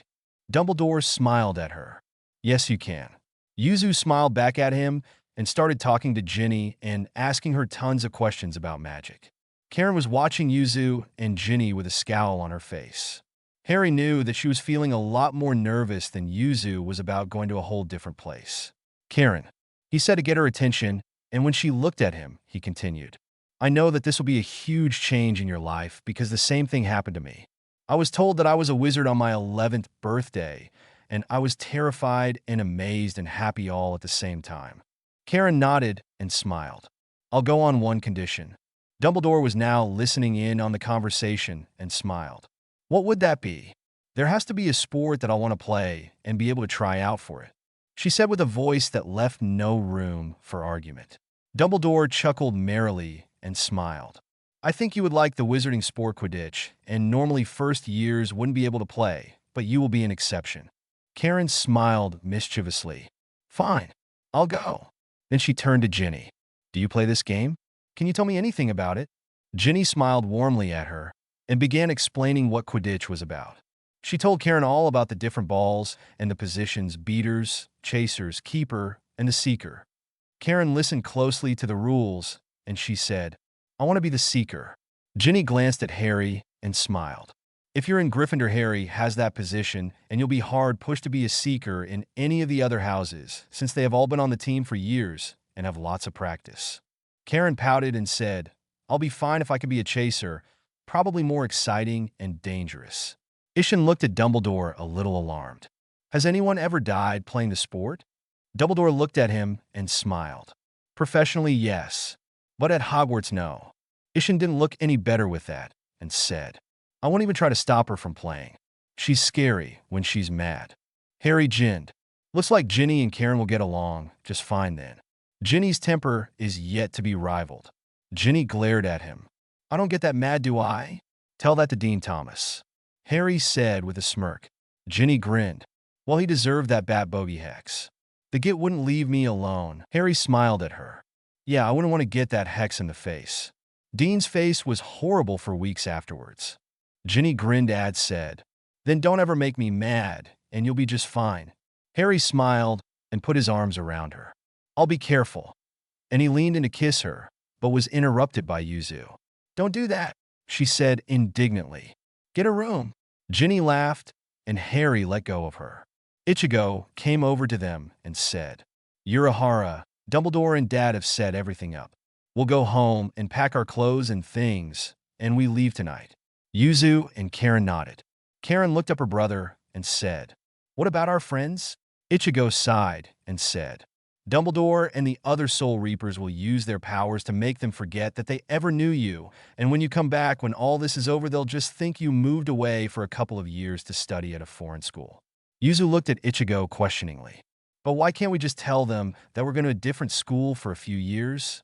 Ichigo sighed heavily and glanced at Harry. Harry looked over at Yuzu and Karen and said, Because Voldemort would probably use legitimacy on every kid here to find out who knows you. He wants any information he can get about you to use it against you, and he'll torture them horribly to get it. Yuzu looked shocked and terrified, and Karen couldn't hide her grimace. But how will they do such a thing? The school has records of us there, and lots of other people know us. They will have to go and do this memory thing on all of them. Yuzu said. Ichigo shook his head. From what I heard, Dumbledore and Urahara already found a way to combine wizard and soul reaper powers. Urahara will use his large spiritual pressure to power the memory charm, and Dumbledore will disperse it over the entire town with his formidable control and knowledge of magic. Harry looked at him sharply. Wow, those two sure work fast. Ishan, Ichigo, Yuzu, and Karen went back to their home and gathered some of their belongings. They returned to the shop, and Dumbledore stood up. I gather that you are ready to go. They nodded, and Dumbledore continued. Then me and Urahara will do the memory charm, and then we'll be off. Dumbledore and Urahara went outside, and everyone followed. Harry watched as Urahara raised his spiritual pressure sharply and said an incantation, and Dumbledore twirled his wand in odd movements and focused the magic. Then there was a loud whooshing noise, and a beam of light shot straight up into the air from Urahara, and then with Dumbledore controlling it dispersed like a wave over the town. Dumbledore looked satisfied with the result. Dumbledore then took out the bent can out of his cloak and enchanted it into Portkey. He held it out and said, All you have to do is put a finger to it, and we will be transported to the Burrow. Ishan nodded and touched the can, and his daughters followed. Ichigo, Ginny, and Harry did as well, and with a goodbye to everyone, they disappeared. Rukia and Renji stared at the spot where Ichigo and his family were. I hope they'll be all right. Urahara looked at her and said, They will be safer with them than being here, and we'll see them again sooner than later, I suspect. Rukia looked at him quizzically, and he said, Aizen Rukia sighed.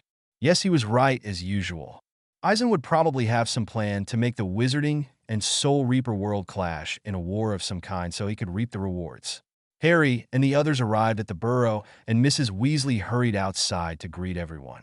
Mr. Weasley, Ron, and Hermione close behind. After introductions were done, they all went inside. Yuzu and Karen marveled over the dishes washing themselves and the knitting needles and various other this apparently doing things by magic. They all made their way to the living room, and Mrs. Weasley conjured some extra armchairs for everyone to sit down. Ishan spoke first. "I don't want us to be a burden to you and your family, Mrs. Weasley." Mrs. Weasley smiled at him. "You'll be no trouble at all, and after 7 kids of my own, what's 2 more?" Ishan chuckled. "7? Who's the baby then?" Ginny blushed and said, "I am, and I'm the only girl." Mr. Weasley smiled. "First girl born into a Weasley family in many generations." Karen looked at Ginny and said, "It'll be fun having more girls around." 6 big brothers? I can't even stand Ichigo." Ichigo glared at her, and everyone burst out laughing. Harry smiled and said, "And I guess it's true about my family curse as well." Dumbledore chuckled at that, and everyone looked at him quizzically. Every Potter heir in their history has fallen for a redhead. Everyone was now looking at Ginny, who was blushing as red as her hair. Ginny looked at Harry. "Your family is cursed with such a thing?" Harry laughed and smiled at her. "I think it's a blessing." Ginny blushed redder and kissed him. Mrs. Weasley was looking at them with a smile on her face, and Mr. Weasley finally saw that he didn't need to worry about Ginny anymore. Yuzu pouted. "Stop with all this mushy lovey-dovey stuff. Go song in a different room." Harry smiled and pulled away from Ginny and laughed. Dumbledore stood up and said, "Well, then I have some work to do, so I best be off." Everyone said goodbye to Dumbledore, and Mrs. Weasley showed Ishan his room, and Yuzu and Karen said that they want to share a room as they always have. Mrs. Weasley brought them to another room and enlarged magically to accommodate the extra bed and wardrobe. Ichigo was shown to a room as well, and everyone settled in for the night. Karen and Yuzu were lying in their beds and staring up at the ceiling and thinking about all that they learned today. Karen looked over at the bed across the room. "Yuzu," she whispered, "are you awake?" "Yes, I am. This room and house is really unfamiliar and so different from ours, and it's like I can feel magic in and around it." Yuzu said. Karen thought about that for a moment. The house did feel strange, but it was so welcoming at the same time. She knew that these people were nice and caring people. "I don't know if I'll be able to sleep." "Me either," came Yuzu's reply. "I don't want to be tired tomorrow. Someone will be sure to notice, like Mrs. Weasley, and she'll ask why didn't we come to her or anyone else, and we would have to tell her we felt uncomfortable, and I don't want to hurt her feelings." Karen said quietly. Then she felt the bed move, and Yuzu laid down next to her. "Now let's get some sleep, Karen," Yuzu said. Karen nodded and said, "Thank you, Yuzu." For a couple of months after the death of her mother, she couldn't sleep. The house felt different without her there, and Yuzu would sleep in her bed with her, so she wouldn't feel so alone. Yuzu was the only person she would open up to. She showed everyone else a cold attitude, and Yuzu knew that was just her way of dealing with the pain of her mother being gone. Karen fell off to a peaceful sleep knowing that Yuzu was there with her every step of the way into this new world of magic. The next morning, Ichigo woke up with a yawn and went to the loo and dressed. He walked down the hall and wondered how Yuzu and Karen were doing. He knew that they would probably feel uncomfortable here for a bit, especially a motherly figure like Mrs. Weasley around reminding them of their mother all the time. Ichigo opened the door to their room, and as he suspected, they were sleeping in the same bed together. He heard someone come up behind him, and he turned around and saw that it was Mrs. Weasley. She spotted Karen and Yuzu in the bed and looked at Ichigo. Ichigo smiled and said, "It's nothing to worry about.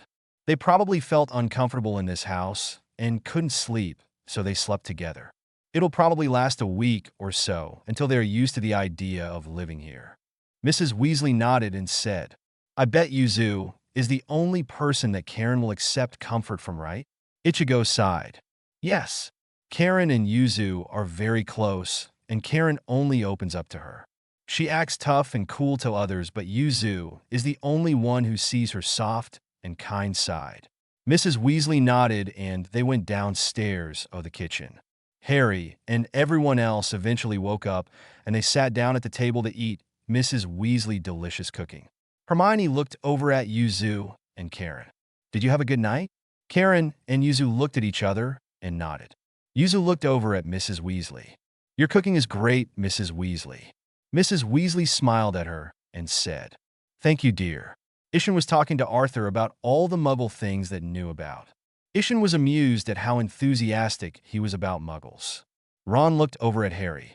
Well, tomorrow is your birthday, Harry, so we are going to have a lot more people here tomorrow, and we'll have a blast. Harry looked at him shocked. Really? I completely forgot what day it was. Ginny laughed. Well, everything's been a bit hectic for the last couple of days. Ichigo looked at Harry and said, Turning 16? Harry nodded and said, And don't worry about getting me anything. You never had a chance to anyways. I really don't care if I get anything or not. It's not like I don't like anything I do get, but I'm just happy to be part of a great family. Yuzu looked at him quizzically. Why don't you care much about getting things for your birthday? Harry looked over at her. Because for the first 10 years of my life, I basically lived in a cupboard under some stairs after Voldemort killed my parents, and my so-called aunt and uncle treated me like trash, so I'm fine with having people that actually care about my well-being and happiness. Yuzu looked horrified. 10 years. I can't even imagine how horrible that was. Harry smiled and said, It's all right now, though. I now have a new family that has accepted me like their 8th son. That or your family curse drew you to my sister. Ron said, and Ginny went red, and everyone laughed. Harry grinned and looked at Ginny. I'm happy it did. Ishan looked at them and said, How long you two been dating? Ginny laughed. 3 days. 3 days? Ishan repeated surprised. You two seem so close already. Hermione laughed and said, But it was Ginny's worst-kept secret that she was in love with him since she was 11. Ginny blushed and glared at her.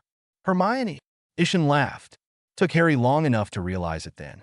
Guys are like that. Ginny looked back at Hermione and said, You're one to talk. Took you and Ron forever to get together. Hermione laughed and blushed. Point taken. Arthur got up and said, See you all tonight.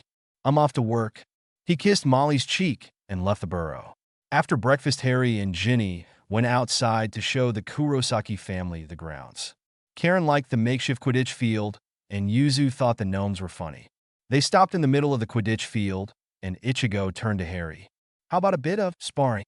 Harry grinned. Okay, I know I don't stand a chance, but I need all the practice I can get. Harry pulled the gleaming sword from the scabbard and held it in front of him. Ichigo looked thoughtful for a moment. It's weird that you're still in your human body and can still use your Soul Reaper powers. He took a green pill and swallowed it. The Soul Reaper Ichigo popped out of Ichigo, and now the Soul Khan was inhabiting Ichigo's body. Khan blinked around stupidly for a moment and said, Where the hell am I now? He looked around and noticed Yuzu staring at him. Conjunct in surprise. Don't dress me up anymore. I don't care if you know that I'm a soul inhabiting a teddy bear. Ichigo looked at Khan and then to Yuzu and started laughing hysterically. Khan glared at him indignantly. It's not funny. How would you like to be dressed up in girly clothes? Yuzu then understood that the teddy bear that she dressed in doll clothing was inhabited by that soul who was in Ichigo's body. She giggled and then started laughing at how horrible it must have been for him. Khan glared at her, and then he realized that he wasn't in the teddy bear. He was in Ichigo's body. He turned to Ichigo. Forget I said any of that. What's going on, Ichigo? Ichigo filled him in quickly, and Khan nodded. Well, at least I don't have to hide anymore. Right then, Ichigo said and turned to Harry. Come at me with everything you have. Harry nodded, and using what he learned from his previous training session, he moved much faster than a normal person, and he slashed his sword at Ichigo's body. Yuzu watched what was happening with terrified eyes. Ichigo was going to get cut by Harry. She opened her mouth to scream, but before she could say anything, Ichigo disappeared, the instant before Harry's sword hit him. Yuzu's eyes widened in surprise. How'd you do that? Ichigo appeared behind her. I just used the flash step ability. Yuzu twirled around and said, So you can move really fast? Ichigo grinned. Yes, and it's quite useful. Ichigo then looked at Harry. The way I progressed in my Soul Reaper powers were always life-threatening, so I had no choice but to overcome my limits. He stared seriously at Harry and gripped his sword. Maybe you need that kind of motivation. Harry stared back at him, not believing what he meant. Ichigo was going to try to kill him? He got his answer a second later when Ichigo swung his massive sword at Harry. Harry instantly brought up his sword to block it, but the force of the blow sent him flying backwards. He heard Ginny screamed, and he landed hard on the ground. Ginny ran to Harry and saw that he was okay, and she turned to Ichigo, who was grinning. Why did you do that for? Ichigo just shrugged. It's not like I killed him. Ginny just glared at him. But you could have. She yelled at him. That was the point. If someone is not trying to kill him, or at least hurt him, he won't be scared enough to fight to his life. And if he can't protect his own life, then how can he protect those he loves? Ichigo said seriously. Harry sat up and pondered those words. Ichigo was right. He needed to get stronger and fast. There was no telling when Aizen would make a move, and he could send Hollows or Arrancar here. He would do his best to protect everyone he cared about, and he would risk anything and everything to do it. It's all right, Ginny, I'm fine. That lame attack couldn't hurt me. With that, he lunged at Ichigo, swung his sword with all his power, and Ichigo just stood there, and the sword slammed into his shoulder, without even cutting the fabric. Harry gaped that his sword couldn't even cut him. Ichigo just grinned at him. Now we're talking. Yes, I want you to try to kill me.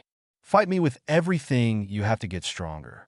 You can't cut me yet, because you can't control your spiritual power to negate mine to be able to cut me. Harry grinned and stood back. Okay, fine, I'll do it your way. You give me the same training that Urahara gave you. Train me days on end with no breaks. I'll have to fight to survive. Ginny looked at him worriedly. That's insane, Harry. You could die if you did that. Ichigo looked at her. If he dies during the training, then it's his own fault. It's not like I'll let him die. If he messes up and doesn't block or evade or counter one of my attacks, then that's his problem. Harry looked at him seriously. How long would it take? Ichigo stared at him for a moment. As long as it takes. Harry nodded. Okay, then let's start the training after my birthday. When Ichigo nodded, he turned to Ginny, who was looking at him anxiously. Harry hugged her close. I'll be fine, Ginny. He whispered into her ear. I have to do this. You know that I have to get stronger. Ginny nodded solemnly. I know, but I don't have to like it. Don't worry, I'll be fine, Jin, said Harry. The rest of the day passed with the Kurosaki family learning more about the Burrow, and they were getting used to the idea of living there. Harry fell asleep that night thinking about what his future would hold. Harry woke up the next morning feeling great, and he sat up on his camp bed. He put on his glasses, and there was a knocking at the door. Harry got up and opened the door, and Mrs. Weasley looked into the room and scoffed when she noticed Ron was snoring loudly and still fast asleep. Try to get him awake if you can, Harry. Breakfast is ready. Happy birthday. Harry smiled her. Thanks, I'll try to wake up Ron. Mrs. Weasley left and Harry got dressed and turned to Ron. Ron, get up, he said loudly. Breakfast is ready. Ron turned over in his bed and Harry sighed. Should he poke him? He noticed Hermione standing in the doorway grinning. Hermione walked into the room and said, Happy birthday, Harry. You head downstairs, I'll get Ron up. Harry nodded. Thanks. It's a nightmare to get him up when he really doesn't want to. Hermione just grinned. Oh, I have my ways. Harry laughed. I bet you do, he said and walked downstairs. Harry walked into the kitchen, and after a round of happy birthdays were said by everyone, Harry sat next to Ginny, who kissed him. Harry smiled at her. Thanks, everyone. Later that night, the Kurosakis were introduced to Fred, George, Remus, and Hagrid as they all came to wish Harry a happy birthday. After dinner and a delicious birthday cake from Mrs. Weasley, Harry was handed various gifts from everyone. From Ron, he got a book about Puddlemere United, Harry's current favorite Quidditch team. Hermione gave him a new book on various hexes and curses. Arthur and Molly Weasley gave him a jumper and some warm wool socks. From Fred and George, he got a large box of their latest merchandise. Hagrid gave him a pair of rabbit-hide gloves. And finally, Remus gave him a wand holster for his arm, so he could easily get his wand quickly. Harry thanked everyone for the things he'd gotten, and they wished him a happy birthday again. Later that night, the party broke up and Remus, the twins, and Hagrid left. Harry was heading upstairs to Ron's room, but as he passed Ginny's door, it opened, and she yanked him inside and closed the door. Harry grinned at her. He knew that she was trying to get him alone all day. Fred and George wouldn't let that happen, of course. Ginny smiled at him. Finally, those damn brothers of mine would never leave me alone all day. Harry grinned at her and said, "Oh, well, you got me alone now." Ginny smiled and stepped up to him and wrapped her arms around him. "I wanted to give you your birthday present alone." Harry raised one eyebrow. "Oh, really? What did you have in mind?" Harry said suggestively. Ginny laughed. "Not that." Ginny kissed him softly. She let go of him and walked over to her desk and took a small box out of the drawer and handed it to Harry. Harry opened the box. He lifted out the pocket watch and stared at it. It looked like a snitch, and the intricate carvings on it were very beautiful. He looked at Ginny, who was standing nervously waiting to see if he liked it or not. "It's beautiful, Ginny." Ginny smiled in relief. "Open it." Harry did so, and he gasped at what was in it. On one side it had the normal clock, but on the other it was like a mini pensive. Harry was staring at the memory of him kissing Ginny for his first time. He smiled at her look of complete shock when he kissed her. It was a moment he would never forget, and he would have this memory with him in fresh detail wherever he went. Harry looked back at Ginny, who was standing there blushing slightly. Harry walked up to her and kissed her. Ginny melted into his arms and kissed him back fiercely. Their tongues fought for control as the kiss grew more passionate. Ginny fell back onto her bed, and Harry followed, falling on top of her, and he kissed her again. Ginny moaned and rolled around on top of Harry and broke the kiss. She was breathing heavily and was flushed from the intensity of the feelings that were running through her body. Ginny snuggled into Harry's chest, and he put his arms around her. "I guess you like the watch." Harry grinned and kissed the top of her head. "I love it. I love the memory you put in it, and it's just wonderful." "Thank you." Ginny smiled at him. "You're welcome." Then she kissed him softly. Harry kissed her back, but didn't go wild with it like before. They just snogged passionately. Ginny finally broke the kiss and sighed into Harry's chest in content. She closed her eyes. "Ginny, don't go to sleep. I can't stay here all night. Your mom would kill me if she found us." Harry said, "I won't, Harry. Just stay here a little while." She was silent for a few moments. "You're going to start that training with Ichigo tomorrow, right?" Harry sighed. "Yes, I am. I have to, Ginny."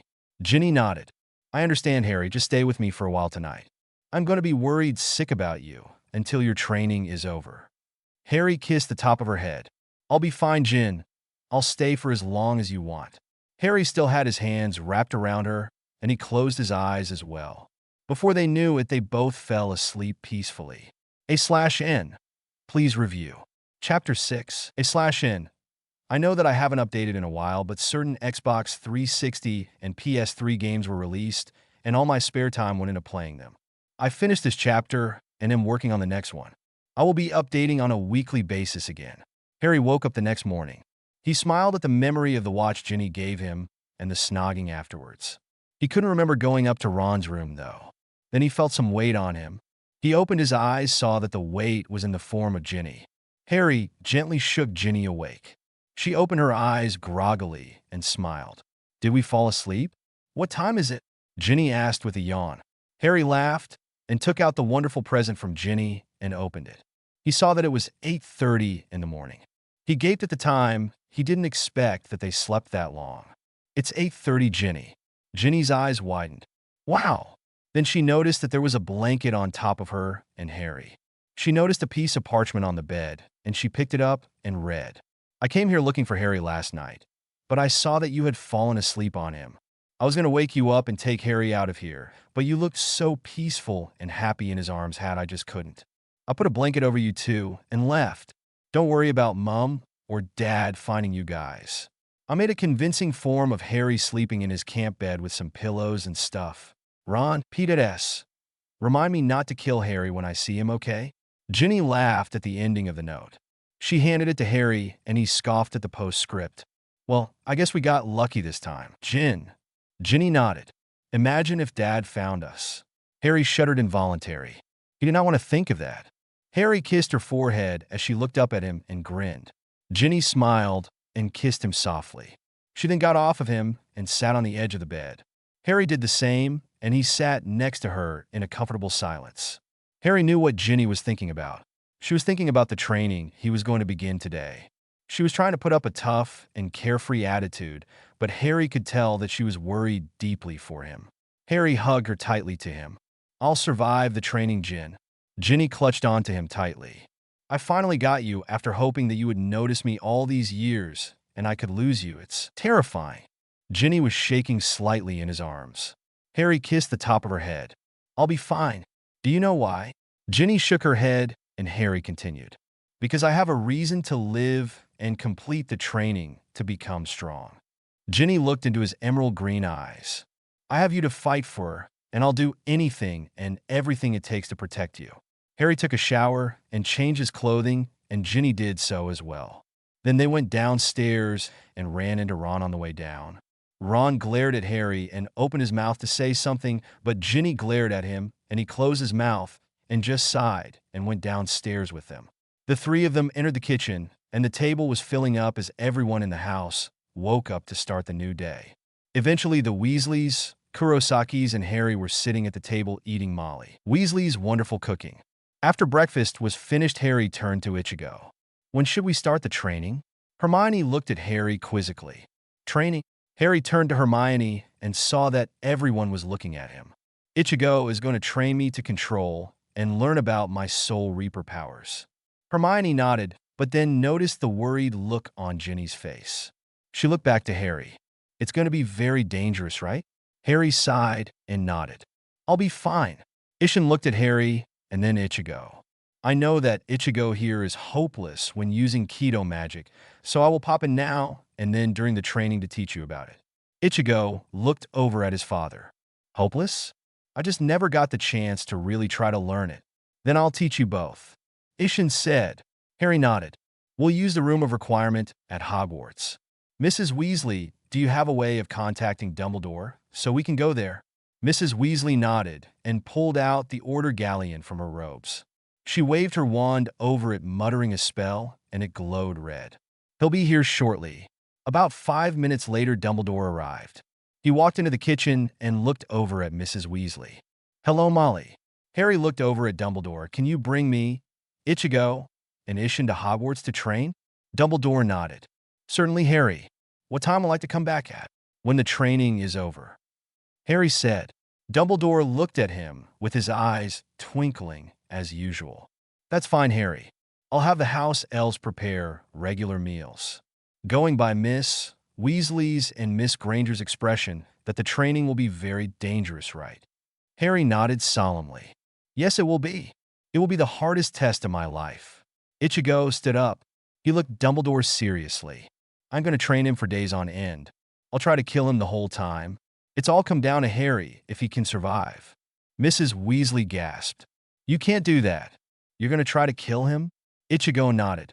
"That's the only way he will be challenged enough to control and use his Soul Reaper powers effectively and quickly." Everyone was silent at this. Dumbledore looked at Harry. "I believe you should do what you think is the best thing to do, Harry. I know that this Eisen character will not stay silent for long when he knows that his plan to force the wizarding world and the Soul Reapers to fight failed." Harry nodded. "That's why I'm going to do the training. I will hopefully be ready for whatever he throws at us." Ron looked at Harry and grinned. "And we'll be here supporting and rooting for you not to be sliced in two." Hermione glared at Ron. "Ron, Harry will be okay. Don't say things about sliced in two." Harry laughed and looked at Hermione. "Sliced in two? More like into pieces." Ginny glared at him now. Harry grinned and pulled her into a hug. "Don't worry, Gin," he whispered into her ear. "I have all the motivation in the world to survive to be with you again." Ginny hugged him back tightly. "You better come back and in one piece." Harry chuckled at that and kissed her softly before they broke apart. He got to his feet and looked over at Ichigo. "Well then, the sooner the better, I suppose." Ichigo nodded and walked over to Dumbledore. Ishin stood up and turned to his daughters. "I won't be staying there with Ichigo and Harry. I'll be back later." Then he turned to Dumbledore. Once I know where the castle is, I will just use my flash step in my soul reaper form to travel there. Dumbledore nodded.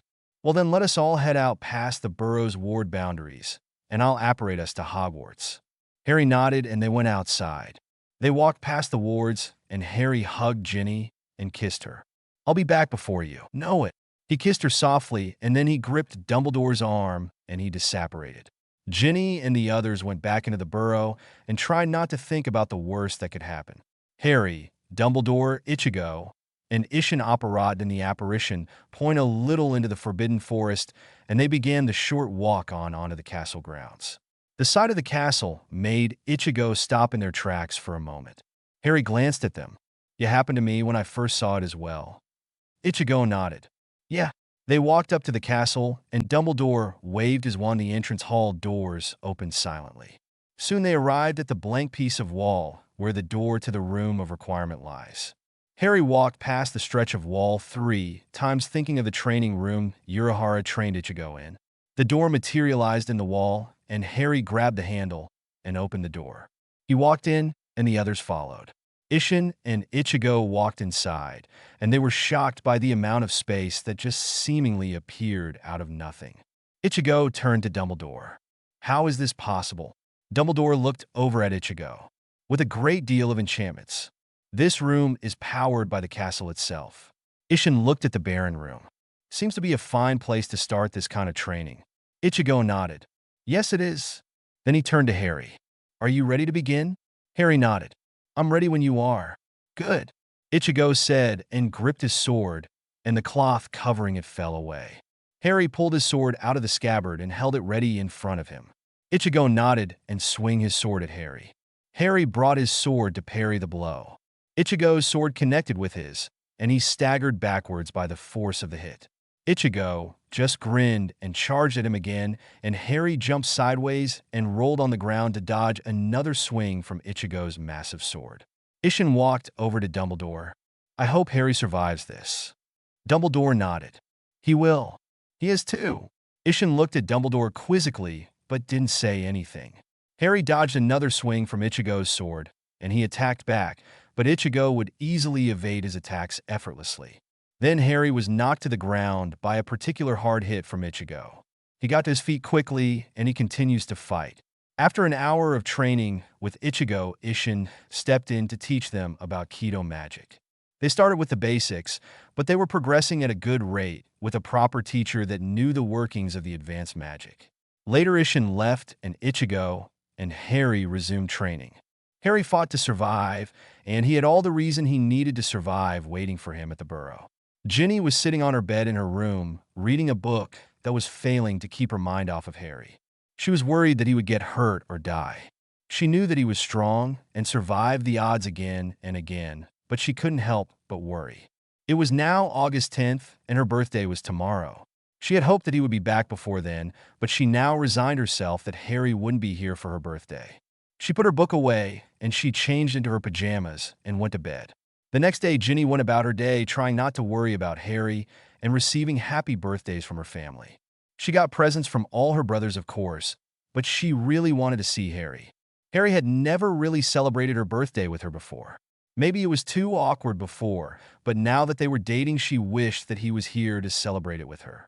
She thanked everyone for all the presents that she got as they left as her party wound down at the end of the day. Ginny went to her room to go to bed. She changed into her pajamas, and she was about to go to sleep when there was a knock on the door. Ginny said, "Come in," and Hermione opened the door and walked inside. Hermione walked over to Ginny's bed and sat down. "You have been distant all day, Ginny." Ginny sighed and sat down beside her. "I wish Harry was here for my birthday. I mean, I know what he is doing is important, but this is the first time he would have really celebrated my birthday with me." Hermione turned to Ginny. "He'll make it up to you when he gets back." Ginny sighed again. "If he even remembers that it was my birthday, he will. And if he doesn't, you can show him how bad it is to piss off the daughter that holds the world's scariest temper." Hermione said with a laugh. Ginny couldn't help but laugh. "We'll just have to wait and see." Hermione stood up and walked to the door. "I'm sure everything will work out. Harry will complete the training and come back to you." Ginny nodded, and Hermione left. Ginny got under the covers of her bed and fell asleep. She was having a dream about playing Quidditch when she felt something touching her lips. She woke slightly from her sleep, and she smiled into the kiss. She kissed the lips back. Harry. Harry broke the kiss and sat down on the bed. Hey, Ginny. Ginny sat up sleepily in her bed. She looked at Harry. What are you doing here? I thought you were training. Harry grinned. I thought I would at least wish you a happy birthday, even if I couldn't be here all day. Ginny gasped and looked at him. You remembered, she whispered. Harry put his arms around her. Of course I did. I took a break from the training to come see you. I wanted to give you your present. Ginny hugged him tightly back. Oh, Harry, you didn't have to get me anything. Harry laughed. After you got me that wonderful watch, how could I not? And he let go of Ginny and he pulled a slim velvet box out of his pocket. Ginny looked at the fancy box and blushed. Don't tell me it's embarrassingly expensive. Harry laughed. Ah, it was only a couple thousand galleons. Ginny glared at him. Harry. Harry grinned. Open it. Ginny took the box from Harry and opened it. She gasped. Inside was a golden necklace with a large clear white diamond on it. She picked up the necklace, and the moment she did, it grew warm. Not hot, but comfortably warm, and the diamond went deep red. She looked up at Harry, who was smiling at her. What happened? Is it supposed to do that? It's beautiful, Harry. Harry smiled at her. I had it custom made in Hogsmeade. The diamond and gold is normal, but the enchantment and my magic that I infused with it is connected with me. When I gave it to you, and if we felt the same about each other, then the necklace would grow warm and the diamond would glow deep red. Ginny looked up at Harry with wide eyes. All she ever felt for Harry was love. Could he really love her? Oh, Harry, I don't know what to say. It wonderful. Harry smiled, and he took the necklace from her and unclasped it.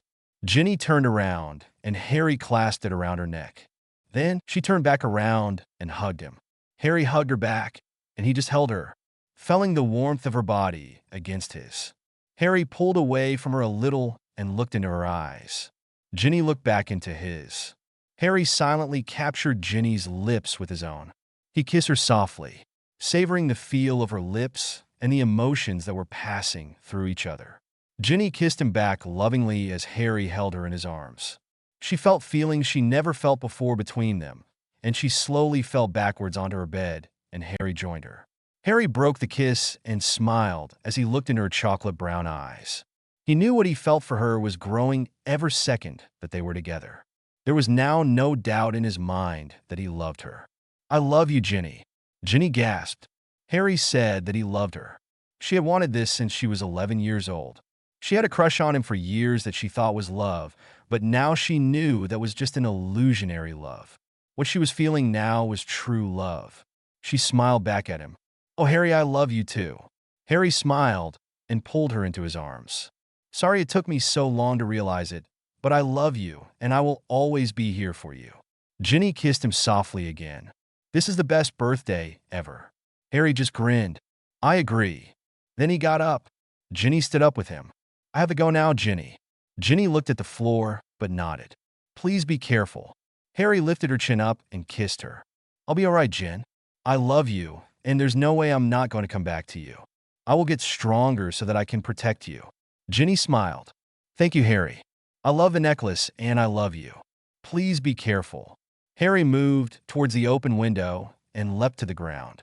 Ginny ran over to the window, terrified that he was going to be hurt. Harry was just standing on the ground, completely unhurt. Harry, how did you do that? Harry looked up at her. I've made progress in my training, Gin. I can use the flash step ability now. I'm still nowhere near as fast as Ichigo, but I can still move extremely fast. That's how I got here. Ginny smiled down at him. Just don't scare me like that again, you prat. Harry laughed. I warn you next time. Ginny laughed. Thanks for coming, Harry. Good night. Good night, Gin. He looked at her for a moment, then he used his flash step and disappeared. Ginny moved away from the window, feeling wonderful. Harry told her that he loved her. She got back under the cover of her bed and fell asleep with the comforting heat of the necklace. She had a piece of his love with her always now. Ginny woke the next morning and got out of bed. She got dressed and looked at the necklace Harry gave her. She couldn't wait until he was back in her arms again. She walked downstairs and joined the rest of the family who were eating breakfast at the table. Ikarin, usual. She greeted them as she sat down. Karen looked up at her. That's a nice necklace. Where did you get it? Ginny looked down at it. She forgot to hid it under her shirt.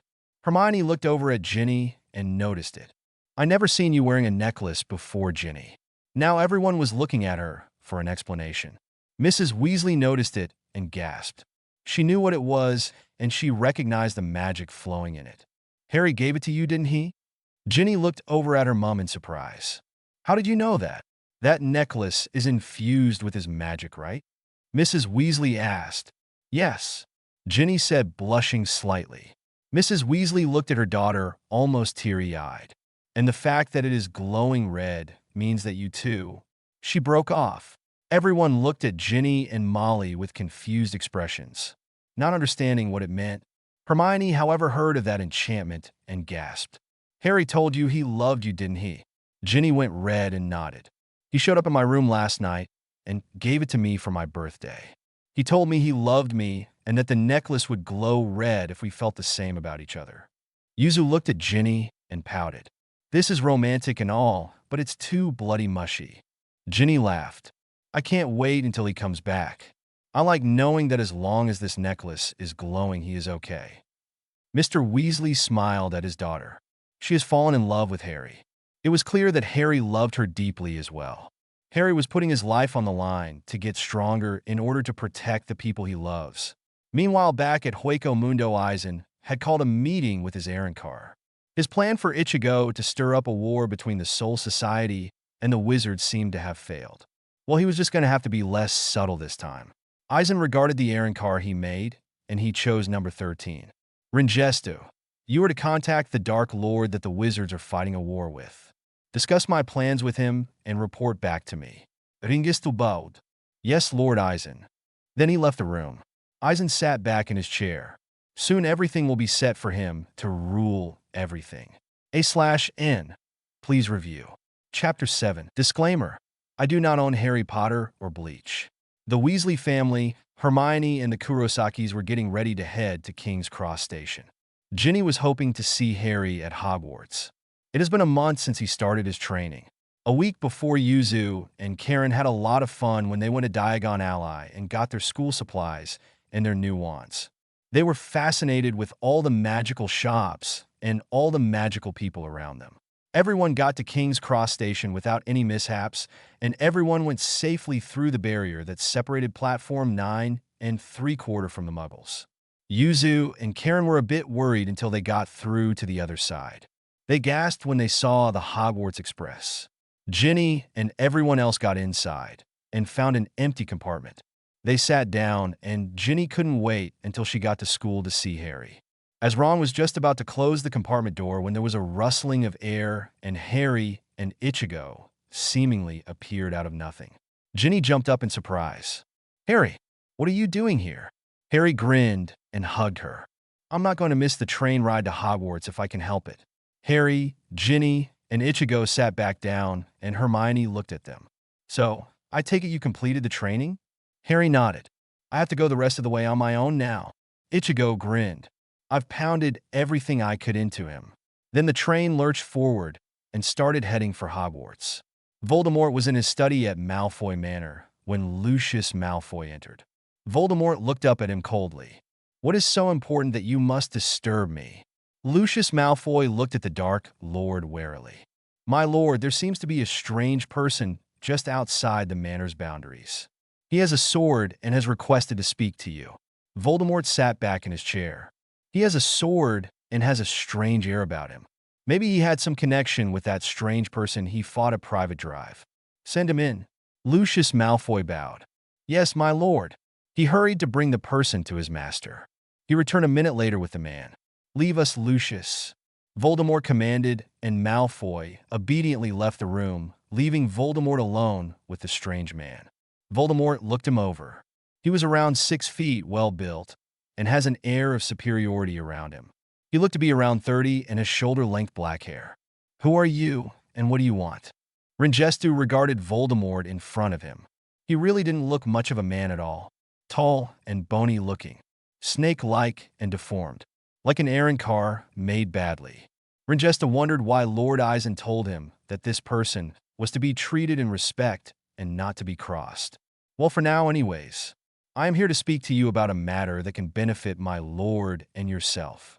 Voldemort looked at him curiously. Do you by any chance know a person called Ichigo Kurosaki? Ringestu's eyes widened. The Kurosaki that defeated Ulquiorra the Fourth Espada? This Dark Lord knew of him? You have fought Kurosaki? He is a very powerful wizard. He must have not fought you at full strength, though. Voldemort looked at Ringestu carefully. And why is that? Ringestu regarded him coldly. Because you would be dead. Voldemort sneered at him. No one is more powerful than I. Fengistu, Smeagol Voldemort. This man was about to get a huge wake-up call. He knew what these wizards were capable of, but with his speed, no spell could touch him. Believe what you want.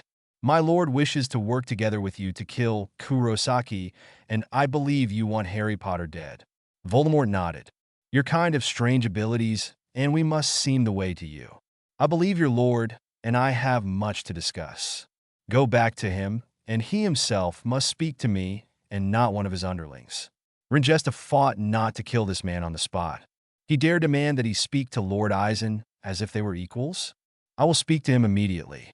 You will not have to wait long. With that, he turned around and left the mansion. Then he opened a garganta and left back to Hueco Mundo. Ringestu hurried through the halls of the large castle and into the throne room. He walked up to Lord Eisen and knelt in front of him. Lord Eisen, the wizard Dark Lord wishes only to speak to you personally. Eisen smirked. Then I will do so. He knew that Voldemort wouldn't be treated like he was weaker than himself. It's better to let him believe that he was equal to him for the time being. He opened a garganta directly into Voldemort's study and stepped through it. Voldemort's eyes widened with shock as a black portal-like rift just tore itself into reality right in front of him. He pulled out his wand and stared to it warily. He watched as a person walked out of it and the rift closed behind him. The man turned to him and said, I believe you wanted to speak to me in person, Lord Voldemort. Voldemort looked at the man thoughtfully. He had an air of superiority and mystery about him. He said his name without a trace of fear. Just by looking at him, he knew that he was very powerful, and he decided to treat him the same for now. And you must be Lord Eisen. Eisen regarded Voldemort for a moment. You have unique abilities, as do I. I think we can learn much from each other to further our goals. Voldemort sneered at him coldly. I don't take to impostors kindly. Then he flicked his wand almost lazily, and the illusionary Eisen vanished and was replaced by Ringestu. Back in his throne room, Eisen's eyes widened in surprise. He was able to see through his Zanpakuto's ability that easily. Maybe there was much more to these wizards than meets the eye. He immediately opened another garganta and stepped through it into Voldemort's study. Eisen looked at Voldemort and grinned. I apologize for my deception. You easily saw through my illusion. If you don't mind me asking, how did you do that? Voldemort looked at Eisen and sneered. I know that you underestimated magic and what it is capable of. That will be your greatest mistake. You are under the impression that we wizards can only do magic with our wands. I, however, can use magic wandlessly. I simply looked into your underling's mind to see if he was Eisen or not. I know that you are the true Eisen. Eisen kept his face neutral as he took in this information. He could see into his mind? How is that possible? If he could, then all his plans could be exposed. Maybe it would be more prudent to kill him now. Voldemort grinned. Kill me, eh? Eisen looked at Voldemort calmly. I can kill you instantly. I can move much faster than you can cast spells. Voldemort smiled evilly. Is that so? Perhaps. I have seen how fast you Soul Reapers can move. What makes you think I haven't come up with a counter? But you would gain nothing from killing me anyways. I know you have plans, but do not worry. As you said, I probably wouldn't be able to cast the full Legilimens spell on you before you would attack. I can only see your surface thought at the moment. Eisen regarded his options. Kill him or work with him. I think we can benefit from each other's unique abilities if we work together. Voldemort nodded. What do you have in mind? Eisen had Ringestu leave. Then he turned to Voldemort. I think we should have Ringestu test Potter, so see what he's now capable of. Voldemort smirked. You think Potter can defeat Ringestu? Eisen nodded. Ichigo Kurosaki is still alive. Your curse did not kill him. And Kurosaki has trained Potter. Ringesta will probably die, as he is only my 13th most powerful Arrancar, but we will see what Potter is capable of. But if Ichigo is with Potter, won't he just kill Ringesta before he could do anything? Voldemort asked. Aizen smiled. Ichigo will let Potter fight him. I think he is confident that Potter is powerful enough to win. Voldemort smirked. That is fine, but Ingest will have to threaten something Potter cares about, or he won't fight at his best. Aizen looked thoughtful for a moment. I will instruct Ringesta to attack him when the train arrives at Hogsmeade Station. He will fight to protect the students. Voldemort regarded that. But what about collateral damage? I do not want a student to get killed. Some of them are loyal to me in the school. If Potter cannot handle him, then Ichigo will step in to protect the students. Either way, we will still have the same end result. Aizen said, Ichigo is powerful enough to take him out that easily? Voldemort asked. Aizen smirked. Kurosaki is very powerful indeed. Ringestu is only my 13th most powerful Arrancar. After the number 1 Arrancar, there are the 10 Espada that are unique Arrancar that are much more powerful than the normal Arrancar. Ichigo defeated my 4th Espada. Ichigo could take out Ringestu in an eye blink if he wanted. 2. Voldemort nodded. Fine then, let Ringesta test Potter. I think we will accomplish much together, Lord Aizen. Harry and the others were enjoying the train ride as they headed to Hogwarts. Yuzu and Karen were excited and a little afraid of the sorting ceremony that they will happen when they get there. They were almost Hogsmeade. The compartment door opened, and in walked Malfoy and his goons Crabbe and Goyle. Malfoy sneered at Harry. Looks like Potter could only get a filthy blood traitor, he said, looking at Ginny with disgust. He then glared at Yuzu and Karen. 2 more little mudbloods are coming to taint the school as well. Ichigo stood up, as did Harry. Ichigo stepped up to Malfoy. I will tell you this once. Stay away from my sisters and leave us alone. We don't want to waste out time with pathetic, powerless idiots like you. Malfoy smirked. What do you know about power? I am of pure blood. I cannot be compared to low-lifes like yourselves. Harry was about to answer when the train came to a stop at the station. Malfoy, Crabbe, and Goyle left. Harry and the others gathered their things, and they left the train. Most of the students were on the platform when it happened. Ginny and most of the other students gasped as the air got really heavy and smothering. Many students fell to their knees, and Ginny held on to Harry for support. What's happening? Harry and Ichigo looked totally unaffected by the smothering spiritual pressure. There is someone coming, Harry said. Ringestu appeared about 30 feet in the air above Harry, Ichigo, and the rest of the students. I am here to challenge Harry Potter. Harry looked coldly up at him. I will not fight you here. There are students here. Everyone was now looking up at the person seemingly standing in the air without a magical item supporting him. Ringesta looked at Ichigo. Kurosaki, do not interfere. I wish to fight Potter myself. You can see to it that no students are harmed. Ichigo regarded him. He sensed the limit of the Arrancar's spiritual pressure. He could take him without any difficulty. Ichigo shrugged. Fine, Harry, he's all yours. I'll protect the students. Harry glanced at Ichigo. Think I can take him? Do you know why he's here? Ichigo nodded. You can take him. I think Aizen sent him here to test your abilities. He knows that this guy doesn't stand a chance against me. That's why he challenged you. Harry nodded. He hugged Ginny. I'll be fine, Ginny. You stand back, okay? Ginny nodded and shakily walked away from Harry. Ichigo went over to her. Relax, Harry can handle this guy. You're about to find out why it took Harry so much longer than it took me to complete my training. Ringesta saw that they were ready, and he used his sonito and drew his sword and disappeared. Everyone lost track of him except for Ichigo and Harry. Ringestu appeared behind Harry and slashed his sword through the air to kill him. Before the blade could reach him, Harry disappeared and reappeared 50 feet in the air, with his arms still crossed. Harry looked down at Ringestu. Better stop holding back your speed, or is that as fast as you can move? Ringesta looked up at him and smirked. Looks like you can handle yourself. I think this will be a good fight. Harry looked down at Ichigo, and Ichigo nodded. Harry gripped his sword. I don't want to waste any time here tonight, so I'll show you our difference in power. Harry pulled out his sword and raised his spiritual pressure. The smothering air intensified as Harry increased his spiritual pressure.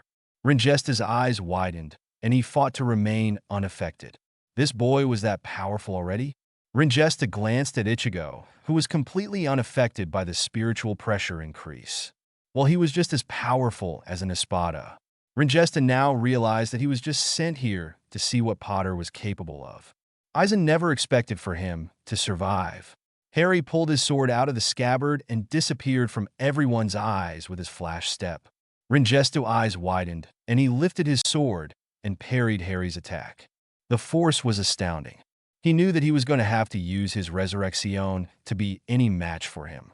He used his Sonido to try to get some distance from Harry, but he kept with him easily, almost lazily. Harry attacked again, sending Ringesta flying through the air. Ringesta flipped around backwards and stopped his momentum. He raised his sword above his head, and a red aura glowed around it and engulfed his entire body. Crush them, Antroses. The red light grew blinding as he changed into his true form. Antennas grew from his forehead, and his hands formed into pincer-like claws. His body hardened, and finally his transformation was complete. His original hollow form was probably some sort of scorpion/ant combination. "Time to die, Potter," he said, and he lunged at Harry. Harry watched his transformation and the increase in his spiritual power. He blocked his attack and was on the defensive as Ringesta attacked him again and again mercilessly with his pincers. One particularly hard blow launched Harry backwards, and he was propelled towards the ground where a group of students were trying to move away, but the spiritual force from Harry and Ringesta made their movements sluggish. Ichigo saw Harry flying towards the group of students and rolled his eyes. He wasn't going to be able to stop himself in time. Ichigo used his flash step and easily moved the 5 students out of the line of fire. Harry hit the ground moments later and put a small crater in the ground in the process. "Come on, Harry, get serious already. I want to go eat." Harry got to his feet in the bottom of the hole and chuckled. "Ugh, Phoenix." Harry flicked his left wrist, and his wand shot out of the holster and into his hand. Harry raised his spiritual pressure sharply, and his robe swirled around him, and he glowed in a shining blue aura. Harry brought his wand and Zanpacked it together and said, "Protect and defeat, Yukai." There was a shining white light, and when it was over, Harry was holding his sword, but it had changed. It was still the same length as normal, but it was straight and was double-bladed. Near the guard it widened slightly, and Harry's wand was fused with the sword. Ringesta appeared at Harry's release Zanpakuto and laughed. "Is that your Shiki? Your Zanpakuto barely changed at all. This will be easier than I thought." With that, he rocked down towards Harry to strike a deadly blow with his pincers. Harry calmly raised his sword, and Ringesta attacked with such force a cloud of dirt and dust filled the air. Ginny watched with apprehension as the dust settled. She gasped when it cleared. Harry was standing there with his sword raised slightly, and Ringesta seemed to have attacked a blue shield that stopped him effortlessly. Ginny recognized the shield. It was the Protego shield charm. Ichigo saw the look of recognition on Ginny's face. That's right. Harry can cast spells much more powerful than normal. That is his Zanpakuto's ability. His wand is fused with the sword, allowing him to cast the spell, and then by channeling it through the rest of the blade, the spell is infused with his spiritual pressure, thereby increasing the spell's power output significantly. Harry looked at Ringesta. "You're better off leaving back to Hueco Mundo. You won't be able to get through this shield." Ringesta glared at him in fury. "I won't run cowardly back to Aizen. I will die fighting first." Then he started attacking Harry's barrier again and again, but getting nowhere. Harry sighed and infused the cutting curse into his sword. He pointed it at Ringesta and released the Protego charm and said, "Defendo." The spell shot through the air and hit Ringesta's shoulder, cutting straight through it. Ringesta staggered back in pain and glared at Harry. Harry raised his sword again, and this time charged his sword with many cutting curses. His sword glowed white, and this time he didn't fire them at Ringesta. He instead formed them around his Zanpakuto, and he lifted off from the ground and shot at Ringesta. Ringesta brought up his pincers to block the attack, but Harry's blade infused with cutting. Curses cut through them easily, and then straight through his chest, cutting him clean in two. With one last scream, Ringesta's last breath left him, and he dissolved into nothingness. Harry flew back to the ground beside Ginny. He released his shiki and brought his spiritual pressure back to normal. All the students were able to move normally now, and they got to their feet. They all looked at Harry and Ichigo with awe, wonder, and fear. Harry sheathed his sword and looked at Ginny. "Let's head over to the carriages." Ichigo looked at all the still stunned students and yelled, "What are you all looking at? Get to the carriages and up to the school. Everything will be explained at the feast." The students took one last look at Harry and Ichigo, and then they all started heading towards the carriages and the first years towards the boats. Yuzu and Karen fell in with the rest of the first years, and Harry, Hermione, Ron, and the others climbed into a carriage. They were soon off towards Hogwarts. Ron looked across at Harry. "So, that was your Shurkai, right?" Harry nodded. "My Shurkai allows me to combine my magical spells with my spiritual pressure to create super-powered spells." Ginny sighed. "At least that guy wasn't very strong. He was sent here to test Harry, right?" Ichigo nodded. "That is the only logical reason. Aizen knows what I'm capable of, and sending an errand car of that level to kill me would be pointless." Hermione looked at Ichigo in understanding. "That's why it challenged Harry and didn't want you to interfere, because he knew it stood no chance against you. That much was obvious when you were completely unaffected by its spiritual pressure." Ron looked at Harry curiously. "Just how much is the power gap between you and Ichigo?" Harry laughed. "I am close to vice captain level. Ichigo is captain level and beyond if he has two. The difference between vice captain and captain level is significant. I still have a long ways to go." Soon the carriage arrived at Hogwarts, and they joined the rest of the students heading into the Great Hall. Harry and Ichigo attracted many odd looks as they both had swords with them and recently displayed some incredible powers. Harry and the others sat down at the Gryffindor table, and soon the door to the side of the hall opened, and the first years marched into the hall and up to the head table. Dumbledore stood up, and the students quieted down. "Firstly, we will be sorting Ichigo Kurosaki, an exchange student from Japan." Ichigo stood up and headed to the head table. Ichigo already knew the drill. He picked up the sorting hat and put it on. As soon as he did it, cried, "Gryffindor!" And Ichigo made his way back to his seat with the entire hall muttering about him. Then the first years were sorted. When Yuzu and Karen Kurosaki came up, everyone started muttering about if they were related to Ichigo. Sure enough, the hat shouted Gryffindor for both of them, and they happily made their way over to Ichigo and the others. Then the feast appeared on their plates, and everyone began eating. Ron ate everything within reach, and Yuzu and Karen were amazed by the variety of food available. It seemed that there were foods from their culture there as well. Karen looked at Yuzu between bites and said, "Much better than your cooking, Yuzu." Yuzu stuck her tongue at her, and everyone laughed. Seamus Finnegan looked at Harry. "How did you and Ichigo do what you did? And who was that other guy?" Harry looked at him. "I expect Dumbledore will mention it after the feast, and will explain everything then." Seamus nodded, and he began eating again. After everyone had their fill, Dumbledore stood up, and the plates became sparkling clean again. Everyone looked up at Dumbledore to begin his speech. Dumbledore peered at all the students before him and spoke. "I believe you all are wondering what exactly happened at Hogsmeade Station." There were many whisperings, and Dumbledore continued. "Ichigo Kurosaki and Harry Potter are Soul Reapers." Most of the students looked over at Harry and Ichigo in alarm. There is a parallel world called the Soul Society that Soul Reapers live. Soul Reapers guide souls after death to Soul Society. They are also responsible for purifying monster-like creatures called Hollow. The one Mr. Potter fought was an errand car. Many students were now looking at Harry, Ichigo, and Dumbledore in amazement. Dumbledore raised his hand, and the students quietened down again. This may be hard to believe, but the Ministry of Magic have just recently made contact with the Soul Society, and there will be more information about this in the morning's prophet. All the students stayed talking amongst themselves as Dumbledore said the rest of his announcements and dismissed them to bed. The students left the Great Hall, and most of them glanced at Ichigo and Harry and muttered about them, but they just ignored it. Harry and the others made their way to the Gryffindor Tower, and Hermione said the password, and the portrait of the fat lady swung open, and they climbed through the portrait hole. Hermione showed the first years where their dorms were, and soon everyone was in their dorms getting ready for bed. Harry hugged Ginny and kissed her softly. "Good night, Ginny. I love you." Ginny smiled at him. "I love you too, good night." Harry, Ichigo, and Ron headed up to their dorm, and inside they noticed that the room was enlarged and an extra bed was added with Ichigo's trunk. Everyone changed into their pajamas, and they all went to sleep. A/N. Please review.